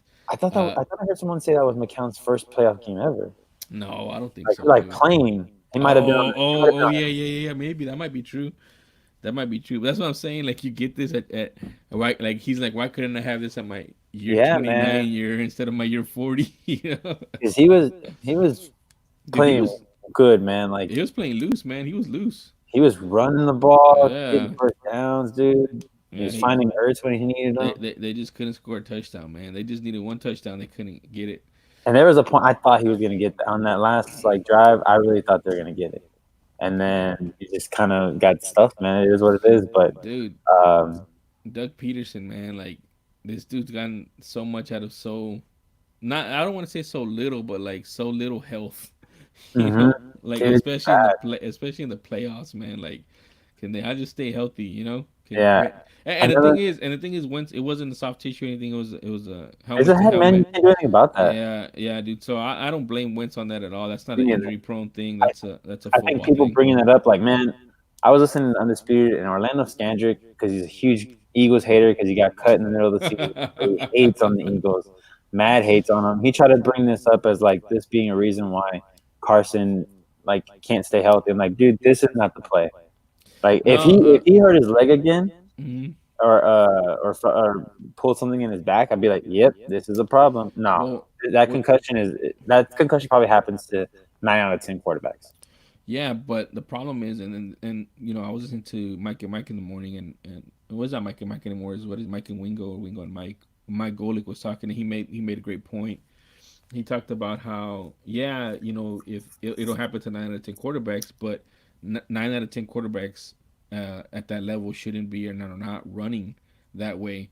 They're throwing it to the ground, because what it was a delayed screen. And on Yeah, and the he took off with it. and yeah, Arlovsky was talking about it. Arlovsky said on a delayed screen, if it breaks down, the coach tells you two things. Your two options are uh, put your head down and try to get back to the line of scrimmage. Like, that's what you have to do, get at least back to the line of scrimmage, or dirt the ball. Hmm. And he said that that's what he was trying to do. He was trying to get back to the line of scrimmage, because that's what they tell you, and that's when he got concussed. And so he said, Mike Golick said, does Russell Wilson make that play? Like, does he do the same thing? Does he make the same decision? And Orlovsky's like, well, you got to think about it. It's a split-second decision, and you just think you're doing what the coach tells you. And Golick said, that's fine. He said, that's fine, but those guys don't make those decisions. They make the dirt the ball. And then Orlovsky said another thing that rang true, which was Peyton Manning, Brady, Breeze, those guys, even Rodgers, they had to learn the hard way, I guess, because all of those guys have been injured on the field, Hmm. including Brady with his knee. Brady They with me, and Rodgers with his two concussions the year they won the Super Bowl, broken collarbone. broken collarbone. They've learned. It took them like 8 years, or 8 years into the career, between 6 and 8 years into the career, to learn not to do that, and to dirt the ball, and to, like, basically be more aware of when you can go down and when you can't go down, and when you're gonna go for that scrimmage line of scrimmage, and when you're just gonna go down, and like, I mean, what's his name? Manning was known for just going into the field position and just saying, Yeah. I'll get you on the next play, Hmm. and that's true, and I think that's something that Carson Wentz does need to learn. Like, he's not. I don't consider him injury prone. I do consider him needing to make better decisions. And they said that he needs to be on a program where he just baseball slides all off Yeah. season, because he can't be going in head first anymore to leave himself open. Hmm. He just has to baseball slide. Yeah. And those are Another great points. another thing also, I think this past year he's been making the wrong reads in terms of feeling like he's under pressure when he's not really under pressure, and then not feeling the pressure. When he And should feel yeah, it. like it's sometimes where he takes off running, and you're like, dude, you had plenty of time in the pocket. And there's times where you're like, dude, what are you doing? Like, they're right in your face. Throw the ball. Get rid of the ball. So I think Yeah, he I needs to mean, work on that too. Maybe he's his instincts are a little off right well, yeah, and that could be due to his injuries. I mean, what year he's what, year 4? Is he year 4? now. This is his because he came out the same year as Dak. And well, this is his 4th year then, because Dak is a Yeah, free agent, and because he's a second round pick, and Carson Wentz is a first round pick, so they have the 5th year option on him. yeah, but he got his contract. Yeah, yeah, he got his contract already. And So this is his 4th year. all right, so yeah, you gotta maybe it's just the injuries because he's been injured in what every single season since he's been here, Yep. since he's been in the NFL. Because the first year, did he get hurt his rookie year? Yeah, he did. He did. Okay, because I don't remember what the injury was in the rookie year, but then the second year was the year they went to the Super Bowl, and he got hurt. What was it? The leg, his knee, right? Mm-hmm. Towards ACL, if I'm not mistaken. Scored a touchdown with a torn ACL. Good for you, but that doesn't really do much because you're done. And then the back last year. So this year was a concussion in a playoff game. It doesn't look good, but I can't put too much of that on him for this one. No, This one was tough. his first year he didn't get hurt. Oh, okay, so he played a full year. Yeah, But that was the had year second that was the year when they had Sam Bradford and they traded Bradford. the second year was the MVP season. He was MVP until he tore his ACL. I would I assumed that I think I had him as my MVP until he because you can't be MVP and miss what I think he missed 2 games. Yeah, After that. he got hurt during week 14. So yeah, you can't be MVP and miss 3 games, Yeah, he missed 3 games. unfortunately, because he had a great season. That was a great season. Last season was okay. It wasn't bad, but it wasn't great. Real quick, 12 as of 12 hours ago, ESPN reported that the league is looking into the Clowney hit. Yeah, I think they need to. Don't need to suspend him, but I think he should be fined. He didn't get suspended. Man, if he gets suspended and then they lose, even though I don't think that he'll be the reason they lose, I think it'll be more because that offense is just lackadaisical right now, unless Russell's throwing it to DK. Because dude, Hey, that catch, man, yeah, but dude, he missed like 3 freaking gimmies, dude. Metcalf, like I don't know, man. he's inconsistent. That was the problem coming out with him. Yeah, That's why he dropped the second round, is because people were saying like he's not consistent. he's He's not. not a great runner. He's not a great route runner. All he really did over there in Ole Miss was run go routes, I just jump and over people basically. that's kind of what he's been doing this year. Yeah, dude. I mean, and the thing is Wilson's an accurate quarterback, and he was putting it on his hands, and he was Mhm. not catching the ball, dude. I was like, come on, man. Like I was getting frustrated with him. I'm like, why am I even getting frustrated with him? He's on freaking Yeah. Seahawks, but he's just frustrating. All right. So I'm gonna go for my picks this week, in the what's it, the divisional round. I got Green Bay, I'm San with you. Francisco, No, Minnesota. Baltimore, and Houston, but I am iffy on both my San Francisco pick and my Tennessee and my Baltimore pick. I could change at any time this week, kind of like I did with Tennessee and New England. I changed. I think Thursday I changed my pick. I'm gonna go Green Bay just because I didn't like how Seattle looked, and Green Bay has a really potent offense Mm-hmm. with Aaron Jones and Aaron Rodgers, Aaron. Um, our defense is not bad either. No, it's actually the best it's been since their Super Bowl run. And I think they've been the most consistent team this year. If you really look at it, they've been Quietly, yeah under the radar. I was gonna say under the radar. They've just been the most consistent team. they were the Uh, New England Patriots of this year. yeah, Because yeah. every So year New England kind of flies under the radar and then they go to Super Bowl. exactly. So I think Green Bay I'm was I'm, that same I'm thing. picking Green Bay. I'm picking Minnesota in the upset in San Francisco just because I'm not high on Jimmy Garoppolo. I don't know. I just don't think he makes a lot of plays. I The think plays. yeah, and the thing is, he's in a great scheme. Shanahan, has a great scheme. We saw it here firsthand. Um, and Garoppolo, I feel is kind of the same guy as Matt Schaub is just a lot younger and more athletic at that point. So I just don't like Garoppolo. Yeah, I think that's the reason I'm going San Francisco is because of Shanahan. Yeah, I don't know, but We'll see what Mike Zimmer is just Mike and Zimmer's doing over there in Minnesota. and you got Gary Kubiak on the other side too. So Mhm. you know, so I'm going Minnesota. As far as Tennessee and Baltimore, I'm hoping Tennessee wins, man. Yeah, I am I'm too. I mean, I'm not like if the Texans were to beat KC, I wouldn't be scared of Baltimore. From a Texans fan standpoint, I wouldn't. I really wouldn't. I mean, we beat Buffalo, we beat Kansas City in Kansas City. I would not think it's going to be a blowout like it was the last game, and plus they would have been beaten up by Tennessee, and Tennessee would have also shown us a lot of how they react to a defense that, I mean, it's somewhat similar to ours, because Vrabel was here. Vrabel has a lot of the same uh, methodology. He's just a little bit more aggressive than Rack. Hmm. So I think we'd be in a better position. But I want Tennessee to win. I just want Tennessee to win because I don't know. I kind of want the hype train to be derailed. They're the juggernaut. They're the one that's supposed to be beating everybody. Yeah, But the hot hand is with Derrick Henry, and I want to see him. I just want to see him roll over people, man. I just want to see them roll over people, and hopefully, like you said, we have the All AFC South AFC Championship in Houston. in Houston. That would be awesome. Who's going to Tampa? All right, and then you obviously got the Houston Texans. So Yeah. that's the show, guys. Broke down a lot of things this week. Kind of went a little over, but we'll iron out the kinks and shorten that down. It's better than I think last time we went like 2:30. So Yeah, man. So we're getting better, guys. yeah, we will iron it down to 2 hours eventually. Unless maybe the people like the going over. I don't know. It's up to them. Maybe we'll do a hard cut at 2, and then whatever we go over is for Patreon. I There don't you know. go. Maybe. That's a different tier. All right, guys. So as we've said before, go to the Patreon. Hold on, let me pull up the link real quick so everyone knows where to go. Give me a second. Let me log in. You want to go ahead and hype your stuff up? Yeah, man, you catch me right there at the Real Jesus on Twitter. That's spelled JEEZUS. Catch me in on my takes on MMA, football, baseball, basketball, boxing. I'm even into movies and whatnot, and into comics as well. Yes. So you can catch me there. All right, guys. As you can see by my comics up there. Hold on. And there's the Patreon link right there.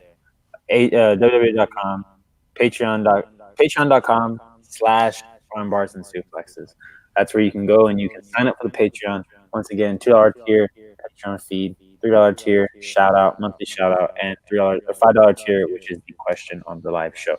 Yes. So make sure you guys do that. And again, what we're trying to do that for is to get better equipment for our little tiny podcast here to grow our community. We want better mics, better headphones, and eventually we want our own studio so you don't see shadows and you don't see us lagging out, and you can hear us better, and we can be in person talking to each other. So that's the goal. Absolutely. And then, you find me on Twitter at Alec Miller 0423 right there on the screen. Sorry, I always do that. On the screen right there where you can see me going crazy about the first half of the Texans game. And tweeting out some wrestling opinions. I'll probably get into more UFC later on in the year because I'm starting to get a little bit more confidence in my takes. So I think next year will be the year of the MMA tweets. All right, guys. So we will see you guys next week here, Tuesday nights, 9:00 Central Standard Time. That's what's up, Angel. Thank you, Angel. Yeah, mark that on your calendar, guys. Appreciate it, Angel. Sorry about that. Yeah, every Tuesday night, 9:00 Central Standard Time. Whenever that is time for you, wherever you are. Hope you guys can join us live here, or if you can't, I hope you guys listen back on the replays. That'd be fantastic too. Yeah, and again, we're working on getting us a SoundCloud, guys. Yeah, so we'll begin SoundCloud soon. Maybe make sure to share these videos so people know where they can listen to this. And yeah, share the Patreon link as well. So we will see you guys next week here. Next Tuesday. Well, I'm gonna say it one more time. Tuesday, 9:00 Central Standard Time. Be here. There's no other choice. It's just be here. All right, guys. AMF.